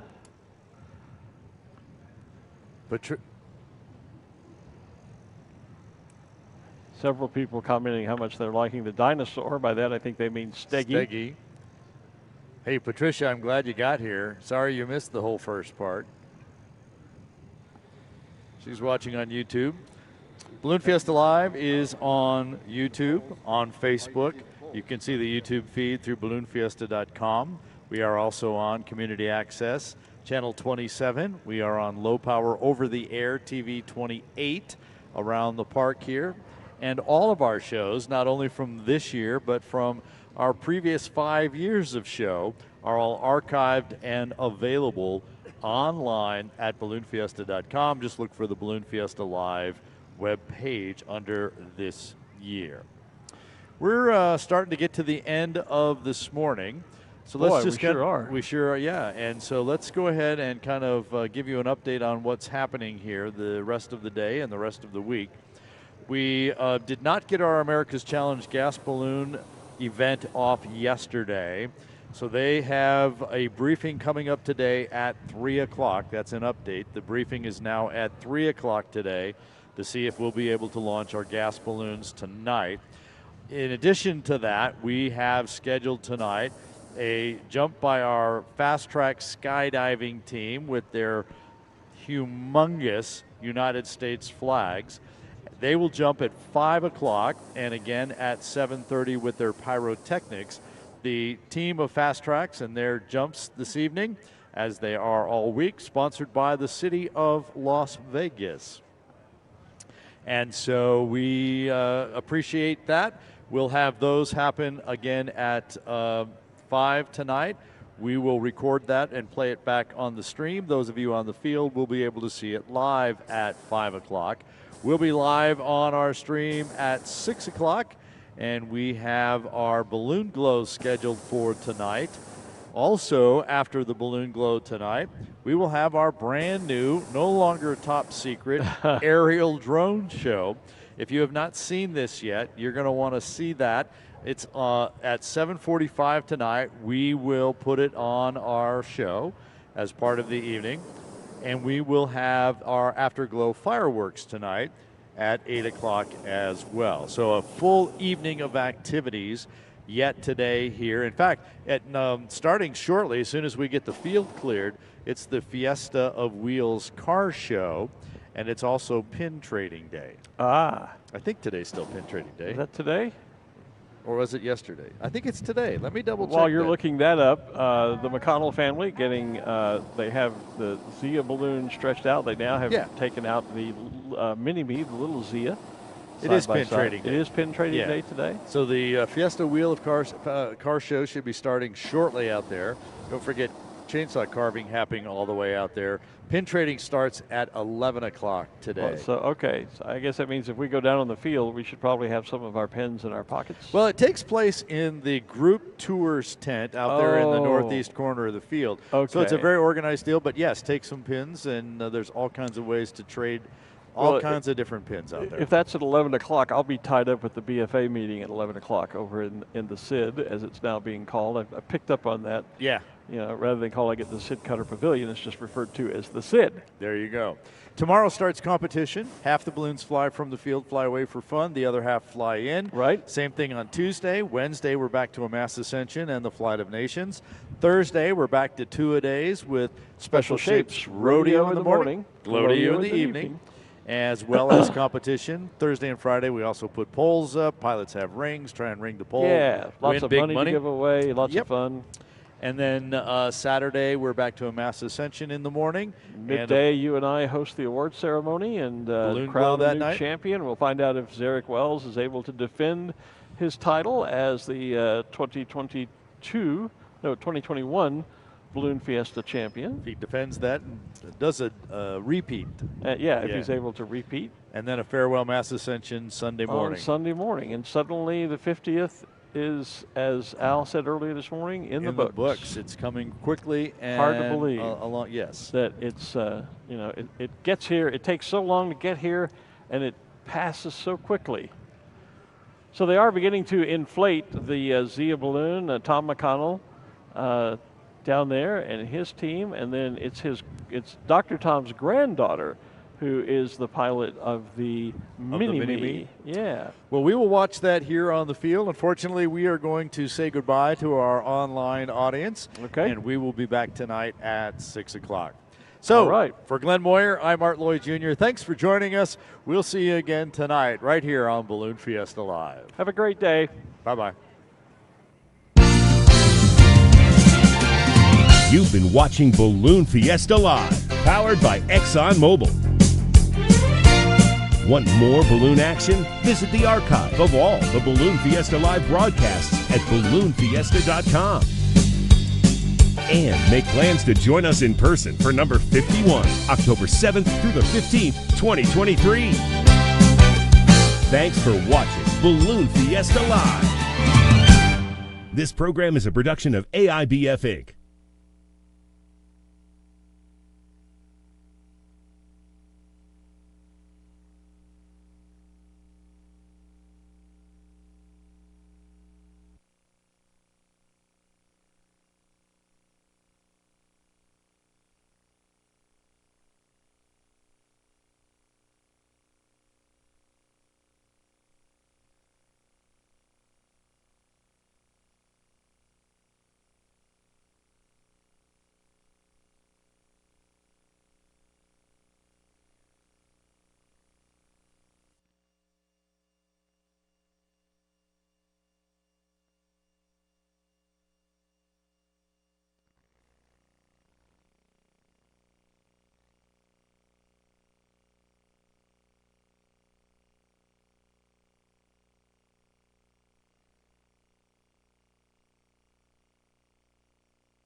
hot air balloon capital of the world, this is live coverage of the 50th anniversary edition of the Albuquerque International Balloon Fiesta, powered by ExxonMobil. It's Balloon Fiesta Live.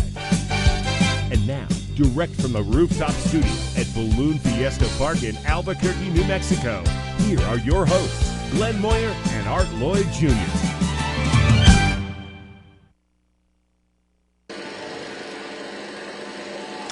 Good morning, live from Coronado Center this morning, the birthplace of the Albuquerque International Balloon Fiesta 50 years ago.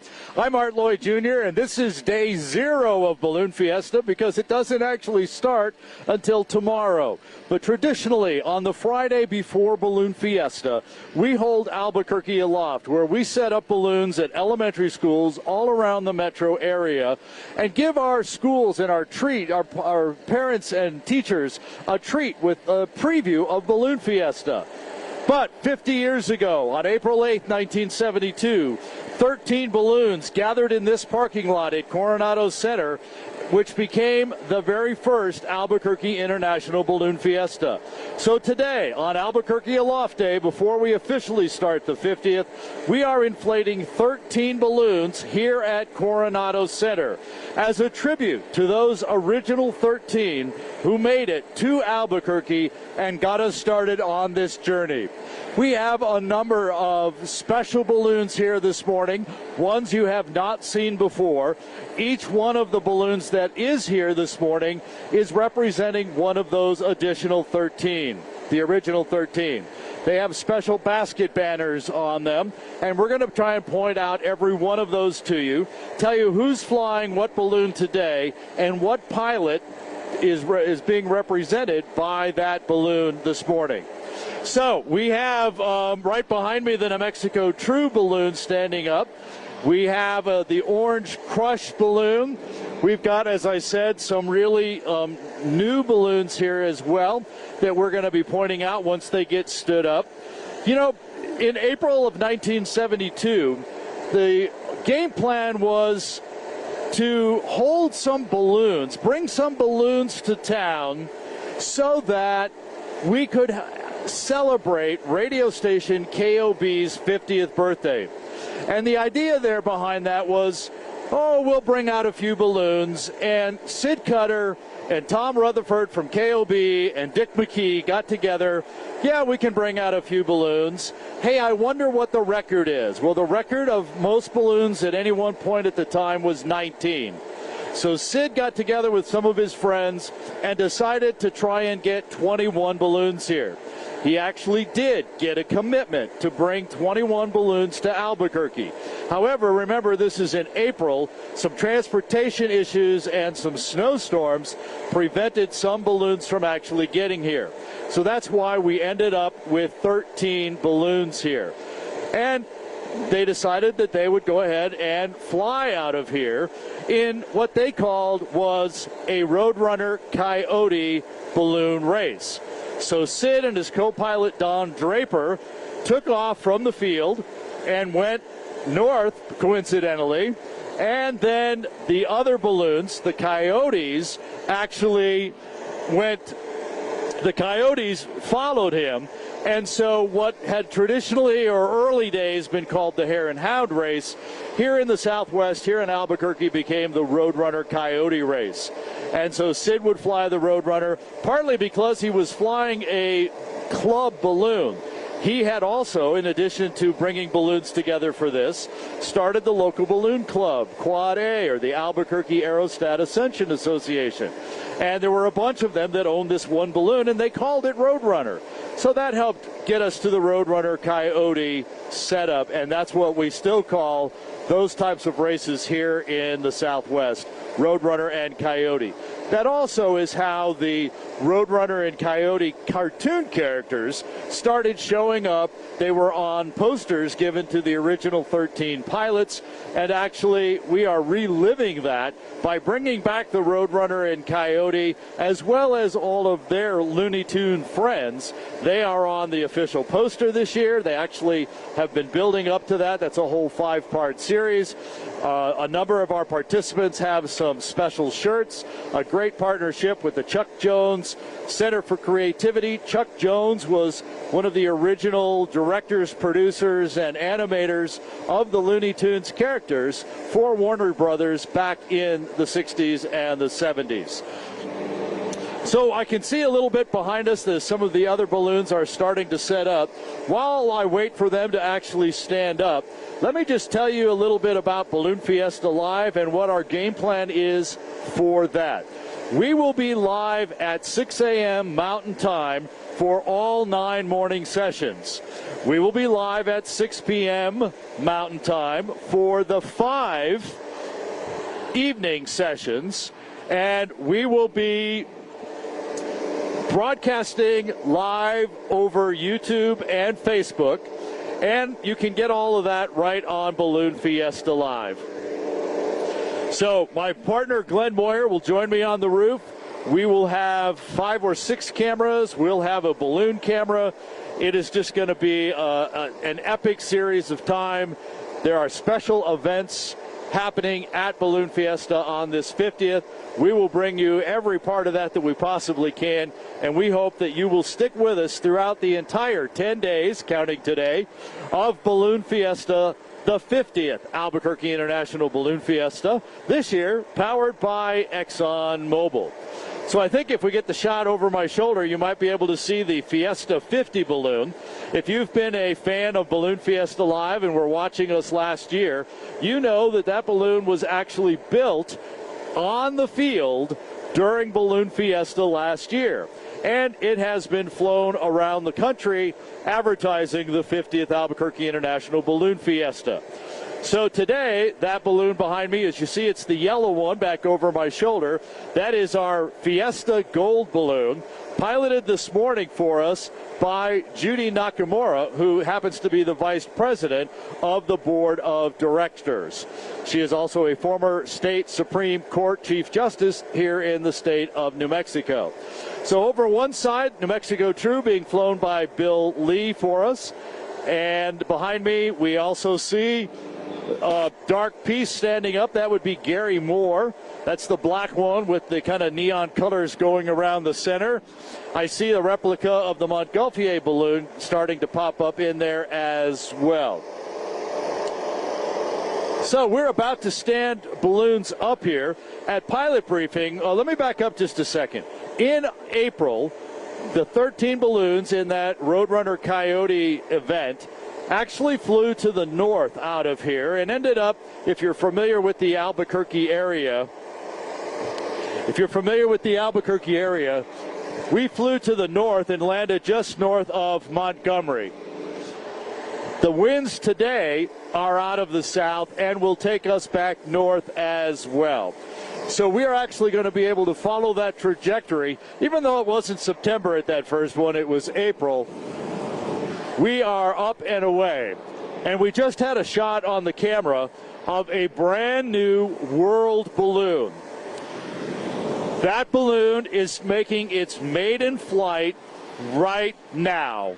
Sam Parks, our director of operations, and Jewel Cutter, the widow of our founder Sid Cutter, put that balloon together, and they call it Beautiful World.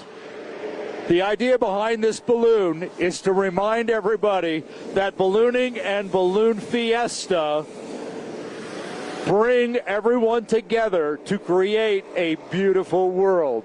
So that is the maiden flight. It has the World Balloon. When Sid started a company, he called it the World Balloon Championships. Later, the World Balloon Company, Corporation. He provided rides and corporate and basically made ballooning what it is here in Albuquerque and flew the World balloons as well. The other balloon that Sid used to fly started in '73. Based on the Roadrunner theme, is the Roadrunner Coyote balloon. Barbara Fricke and Peter Cuneo have put together their own replica of the Roadrunner Coyote balloon. So on this side, you see the Roadrunner, and Wile E. Coyote is on the other side.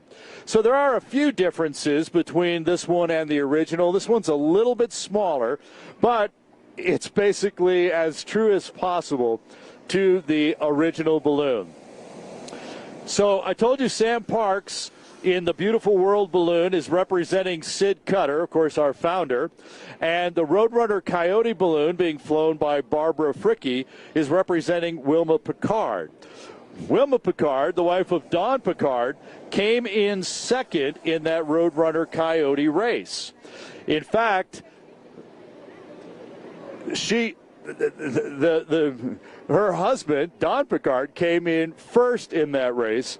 And there's a great story about Matt Whitaker, one of the other 13s, one of the first to get to the Roadrunner balloon. The way the race works is the Roadrunner balloon goes off, flies for about 10, 15, 30 minutes, some period of time, lands, and then all the other balloons, the Coyotes, attempt to land as close as possible to the Roadrunner balloon. So Sid was the Roadrunner, Sid being represented by the Roadrunner in the Beautiful World balloon this morning, and the Coyotes, the rest of these balloons, will be chasing them. Fittingly enough, the winds this morning are taking them to the north, and there is a very good chance these balloons will end up back at Balloon Fiesta Park this morning. The directions are such, there's some navigation, some steerage available up there in different winds going different directions, and so we'll be able to, and hopefully they'll be able to get up to that location as well. So now that we have a couple more of our balloons stood up, let's get a little closer to what's happening down here.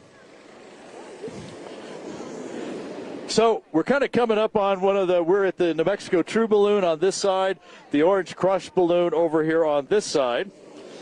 Bill Lee flying the New Mexico True Balloon, and Bill is representing Bill Murtaugh, who originally flew the balloon Smile.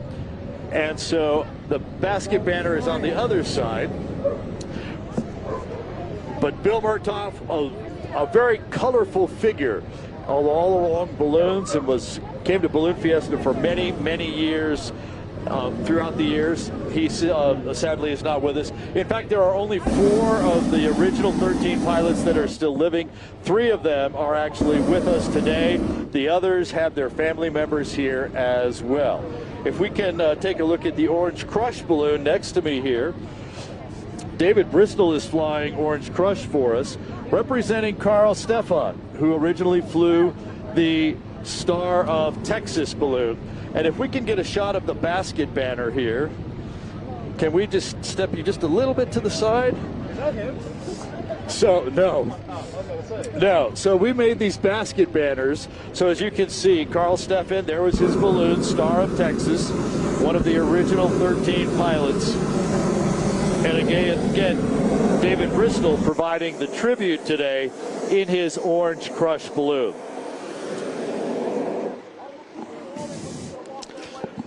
So if you've just joined us, if you've just found us, this is Balloon Fiesta Live, and I'm Art Lloyd Jr. We are live today at Coronado Center, day 0 of the Albuquerque International Balloon Fiesta, because it is Albuquerque Aloft Day and Tribute Flight Day here at Coronado Center. We have set up 13 balloons here at Coronado Center, each one providing tribute and recognizing the original 13 balloons. And we are honoring them. We had a ceremony inside Coronado Mall this morning for people who have been involved for a long time, those families that we mentioned as well. So great ceremonies here at Coronado Center this morning. We're going to kind of wander through the field here, see if we can get a little closer. We're going to send off the first of the Coyotes, and we'll be starting to send these balloons off, and they'll be chasing Beautiful World. So they're going to send off Orange Crush and then New Mexico True behind that. Get down here and see some of the others.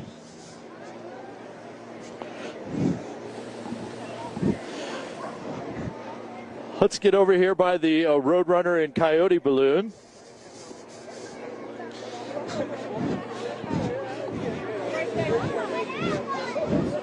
So we're here at the basket of the Roadrunner Coyote balloon. Here's another one of those basket banners representing Wilma Picard and her balloon Gypsy. And they've actually done a little extra with the Roadrunner and Coyote balloon here, in that we have an Acme safe they've put along with this as well, that they'll be hanging below the balloon. Again, this is a replica or a rebuild of one of the balloons that Sid flew in 1973 and 1974. 1973 being the first World Hot Air Balloon Championships held here in Albuquerque. It's actually on the cover of the programs from 1973 and from 1974 as well. Looks like Barbara's going to go up and we'll be able to see the safe hanging below. Barbara and Peter, Barbara actually sewed this balloon. Peter kind of did some of the engineering design on this. And they've actually put the very large N numbers or registration numbers on this balloon as well. Oh, look at there. There's the firework rocket that the Wile E. Coyote used to have as well.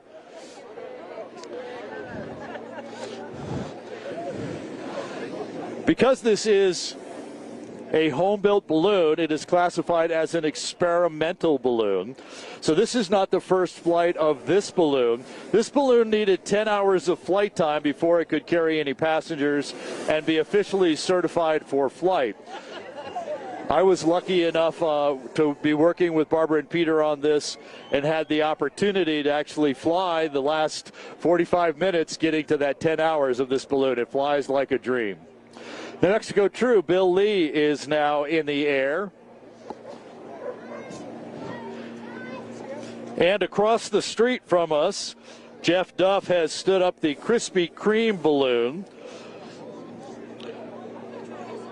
Jeff is representing Don Picard and his original Spirit of 76 balloon. Don Picard was actually the winner of the very first race here. He landed his balloon 184 feet next to where Sid laid down the Roadrunner balloon. And I mentioned Wilma Picard, represented by Barbara Fricke here. She ended up second, landing just 206 feet, so only about 20 feet farther away.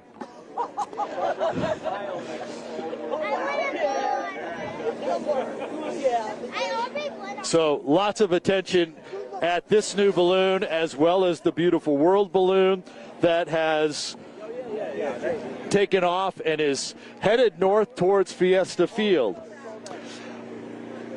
From the other end, I see the Spirit of Fiesta balloon, the yellow one with the Fiesta logo on it. That one is being flown by Ray Bear for us.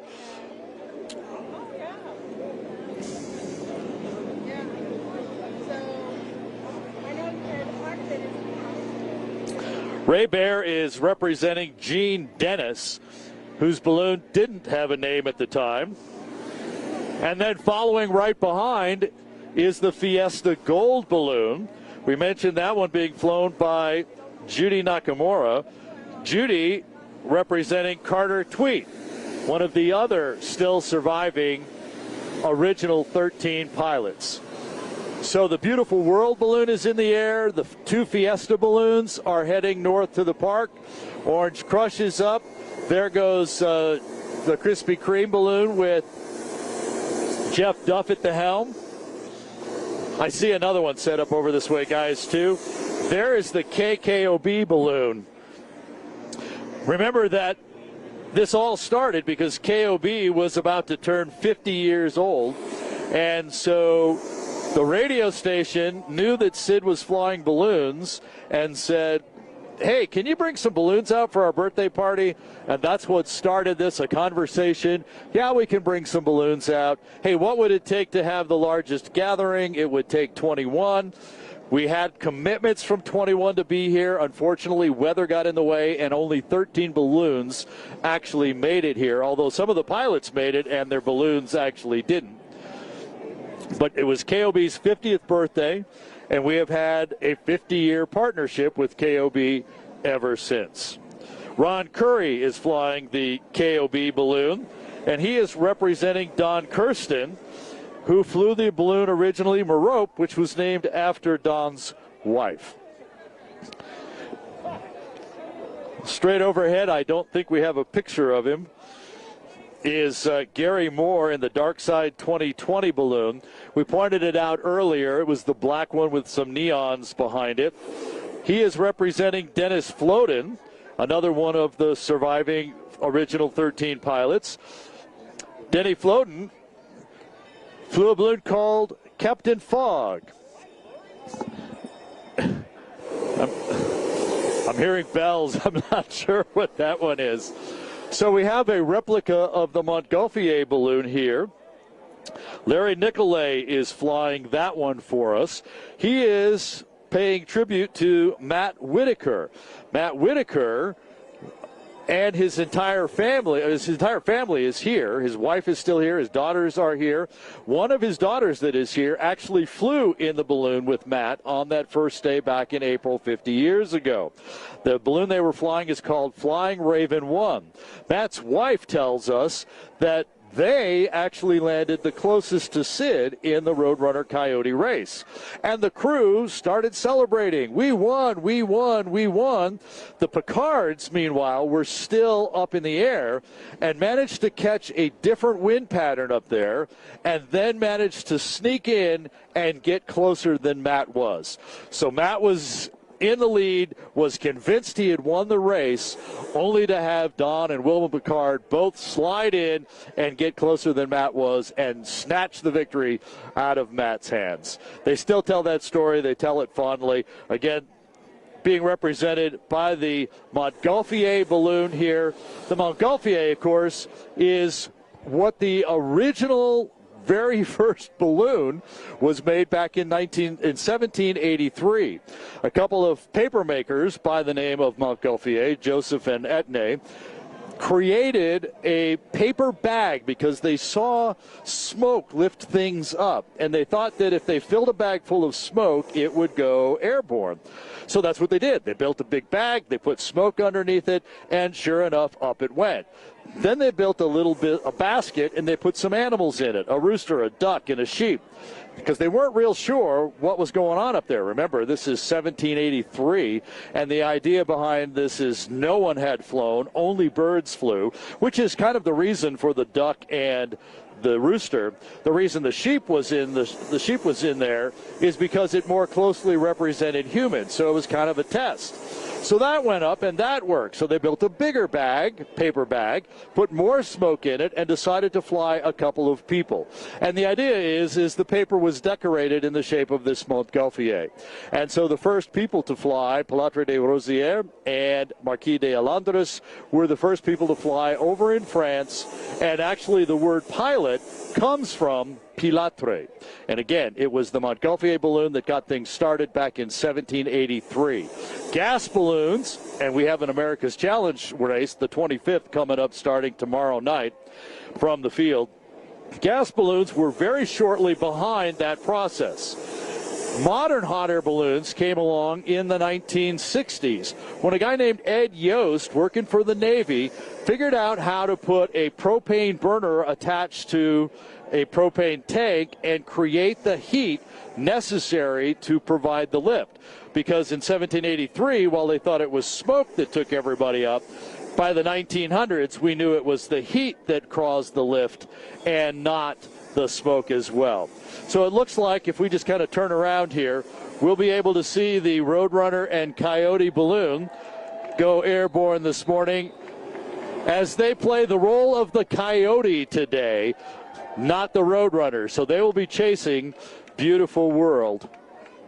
Barbara Fricke and Peter Cuneo at the helm.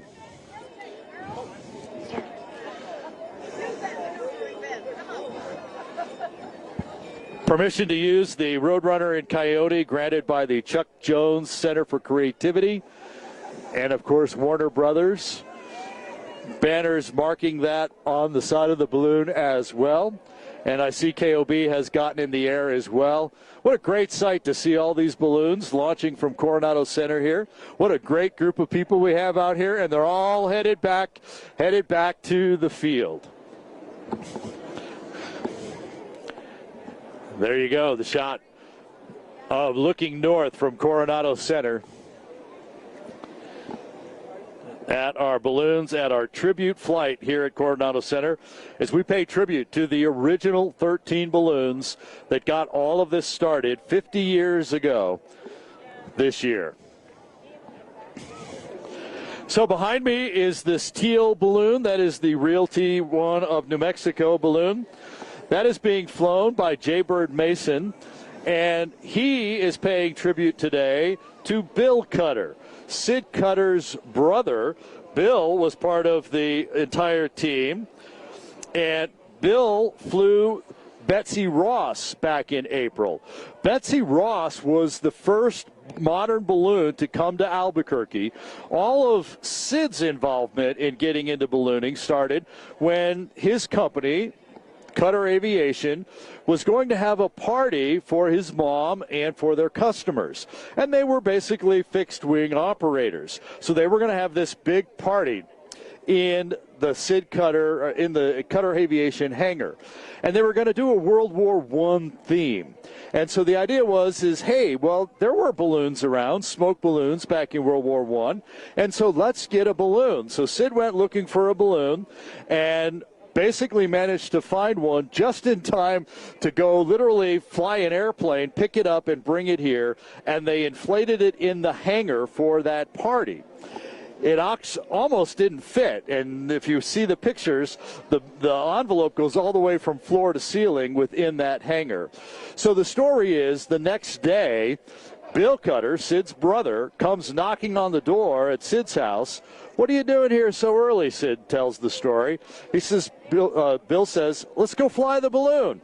"We don't know how to fly the balloon. We'll figure it out." So they went out, they inflated it, they stood it up, and depending on which time you hear the story or who says what when, the idea is somebody let go of the rope that it was holding it down, and up they went.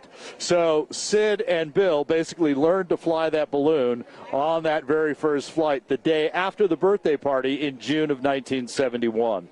So that's how Sid got ballooning going here. And then from June of 71 to April of 72, started the Quad A Balloon Club, and then in April, everything got started with KOB here at Coronado Center as well. So that's kind of the story here. Again, Jay Mason representing Bill Cutter with our balloon Realty One, and the original balloon was the Betsy Ross balloon, the very first one that was here. Getting one more airborne.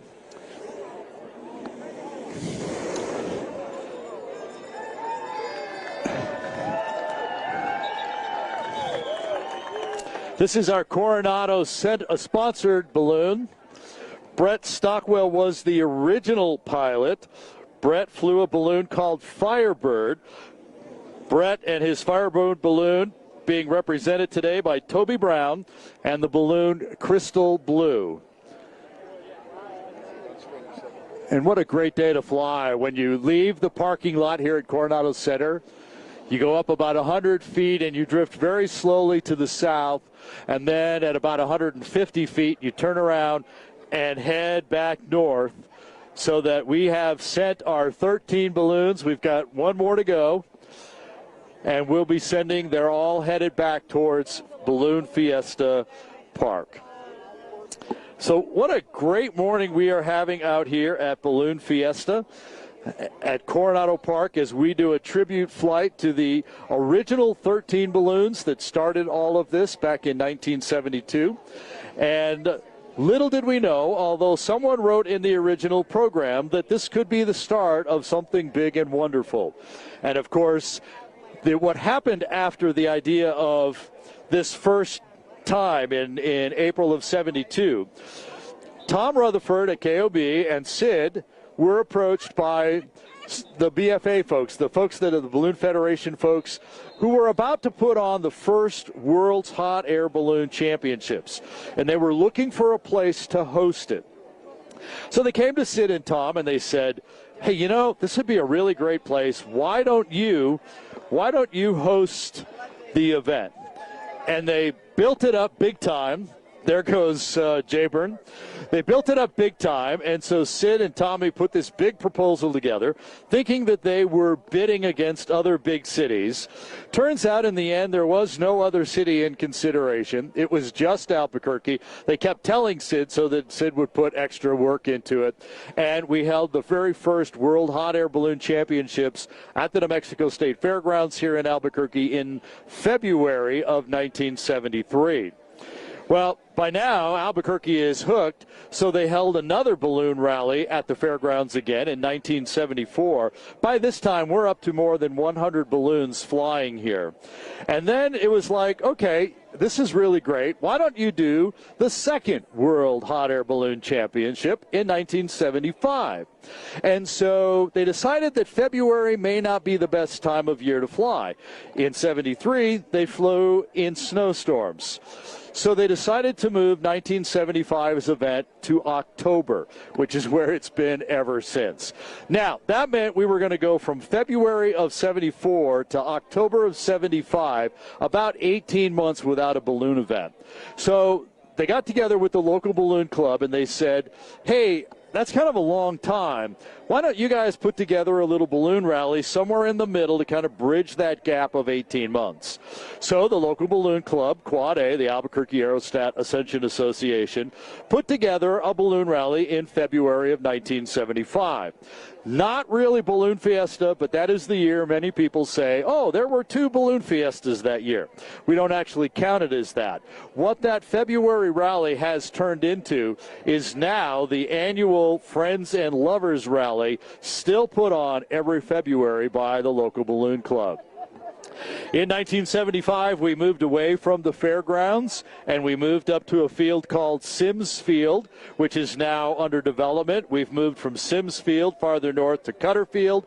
From Cutter Field, we moved up to the first Balloon Fiesta Park, just south of Alameda and north of Paseo.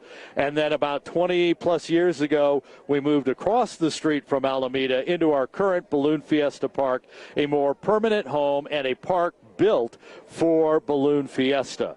It is a park all year long. That's where we will be for the next 9 mornings. We will be doing Balloon Fiesta Live every one of those mornings. We'll be starting at 6 o'clock Mountain Time, and that is I think that's 00 Zulu time, if I remember right. And so the idea is we'll be live. My partner Glenn Moyer will join me on the roof. We'll have live footage of the entire event. We've got some special things. We've got flyovers. We've got mass ascensions. We've got competition during the competition days. I will be down with one of our live cameras down in the competition zone, so you'll be able to see from right up close and personal what it's like to have balloons come in and drop markers and rings on targets and poles. And it's just going to be a fabulous time. We'll also have all be live with our glows and all of the activities. We've got Fast Track Skydive team returning again. They will jump at 5 o'clock, bring in the flag.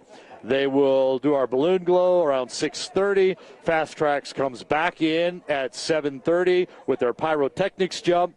A very special that I can't tell you about, except that it's going to happen show is going to happen at 7:45 at night, and then our fireworks will start at 8 o'clock. That very special top secret show, by the way, also takes place at 5:45 on weekend mornings at Balloon Fiesta Park. So we are in for a very full, fun-packed time over the next 9 days here in Albuquerque for the 50th Albuquerque International Balloon Fiesta. We hope that you will come out and join us on the field, partake of all the breakfast burritos, take care of all the, just the great time, and experience the 50th Albuquerque International Balloon Fiesta. By the way, if you're shopping for souvenirs and merchandise, you're going to want to get that early. Pre-sales and online sales of that stuff has been through the roof. Advanced ticket sales have been very strong. If you are headed out to Balloon Fiesta Park at any time this week, do leave your house early. Plan to be on the field early. Gates open at 4:30 in the morning, 3:30, I believe, in the afternoons. You're going to want to be out here early. Plan to spend the day. Plan to spend the time. Dress in layers because you're going to be in the dark at some point. We started in the dark out here this morning. The sun is coming up. We'll be taking off the jacket. In evenings, it's reverse. You're going to be carrying that jacket. And you're going to say, why am I carrying that? Once the sun goes down and the glow gets started and the fireworks are happening, you're going to want to put that jacket on as well. So it's going to be a great time at Balloon Fiesta. Park and ride still available. If you partake of that, be sure and buy your tickets in advance online. And we don't always talk about this, but we have a free bike valet as well. The bike trails in Albuquerque connect right by the museum, which is on the south end of the park, and that is where our bike valet is. So you can ride your bike and we'll park it for you for free. Then you pick it up and you have the ability to ride back home from there. It's a great way to enjoy Balloon Fiesta. Do come out early. The weather looks great for the entire week. And again, even if you do get out to the park, you can always go back and watch us live, watch us recorded on Balloon Fiesta Live. Shortly after our shows are done being live, there will be a link to the recorded show. So come out and see us, say hi to us, and then go back home, watch it back online, and you'll be able to see what you missed by coming out to Balloon Fiesta.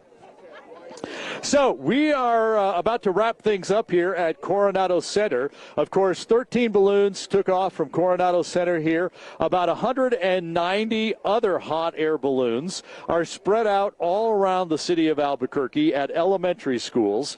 What we call Albuquerque Aloft. Some of those balloons will fly. Some will do a static display at the schools. But balloonists are in town. A whole lot more are expected. About 650 balloons expected at Balloon Fiesta this year. About 120 of those are special shapes. We showed you 2 new regular shape balloons here today. Beautiful World, the replica of the World balloons that Sid Cutter flew for many, many years, and the Roadrunner Coyote balloon, which was one of Sid's balloons in the early 1970s. Basically 73, 74, 75 time frame. There are about 20 new special shapes coming. We'll feature those on Thursday and Friday, both morning for a rodeo and the evening for a glowdeo as well. In fact, probably a good time to just kind of run through the entire schedule so that you know what's coming up. Tomorrow morning, we start with that very special show at 5:45. We'll be live at 6 with the Dawn Patrol show, our Krispy Kreme glow, and then our mass ascension.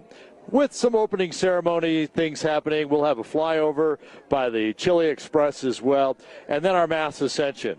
Tomorrow afternoon, we will, if the weather continues to hold, we'll be inflating gas balloons for the 25th America's Challenge gas balloon event. If you've never seen the gas balloons launch, that's a great time to come out. It is a totally different process. It's a longer process to do it because you inflate it with gas. And then the launch process, very pomp and circumstance full.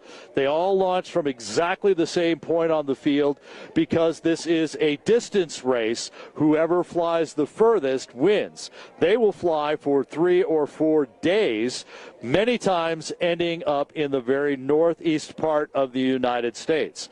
Once the America's Challenge launches around 6 o'clock, it'll be time for our balloon glow. We call it the Twilight Twinkle on that first Saturday night. And we'll do that. Fast Tracks will jump in. We'll have that aerial show, and then we'll have our fireworks. That brings us to day 2, which is Sunday morning. Another aerial show for you, another Dawn Patrol show, Krispy Kreme, opening ceremonies, our Mass Ascension Sunday morning. Sunday night is the original balloon glow with the fast track jump, the aerial show, and of course ending the evening with fireworks. Monday starts our competition. About half the balloons will launch from the field and fly away on a normal, just like it was a Mass Ascension. The other half of the balloons will go somewhere else and attempt to fly their balloons back into the field, just like our 13 who have left here today are going to try and get back to the field. There will be targets set up on the field on Monday, and they will attempt to get as close as they can to those targets. Nothing happening Monday night. Tuesday morning is a repeat of Monday. Again, half the balloons leave from the field. The other half attempt to fly into the field. Wednesday morning, it's back to a Mass Ascension with the Dawn Patrol show and our Flight of the Nations, as we represent more than 20 countries who will be here for Balloon Fiesta. And we're going to be representing them on Wednesday morning. Starting Thursday, we're back to 2 a day. Thursday morning, it's our Special Shapes Rodeo. We'll stand up all 120 special shapes. Our regular shape balloons, some will fly off the field and fly away just for fun. Again, half of them or so will attempt to fly back into the field. Thursday night, we feature the special shapes in a Special Shapes Glow-deo with the fireworks, with Fast Track's camera. Friday morning is a repeat of Thursday. We have our Special Shapes Glow-deo or rodeo in the morning with competition, and then that night we will have another Glow-deo as well as fireworks and all of those things. Saturday, back to a Dawn Patrol show, the aerial show. We'll have some more fun flyover types of things. We will do a Mass Ascension Saturday morning. There is going to be, for the pilots and crew, an awards brunch when we're going to award some big money to those pilots who were successful in the competition throughout the week. And then Saturday night, we're going to have our final balloon glow, our night magic glow Saturday night. With that will be the balloon glow with, of course, fireworks and all of those types of things. And then 9 days later, on October 9th, we will wrap things up with a farewell Mass Ascension Sunday morning, Dawn Patrol show, the aerial show, all of those things that we do in the morning, and we will wrap up with a farewell Ascension. And then, unfortunately, say goodbye until number 51, which will start October 7th, 2023. Well, I think that basically does it from here at Coronado Center. We did a tribute flight. We've got 13 balloons in the air, 13 of our modern pilots paying tribute to the original 13 balloons that took off from this Coronado Center back in April of 1972. The very first gathering that got us started on this 50-year journey through balloons and Balloon Fiesta and got us to where we are today.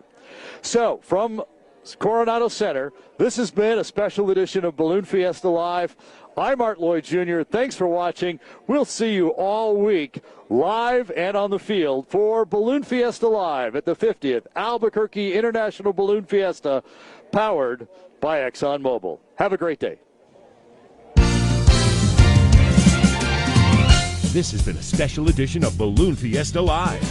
Be sure to join us October 1st through the 9th, 2022 for the 50th Albuquerque International Balloon Fiesta, powered by ExxonMobil.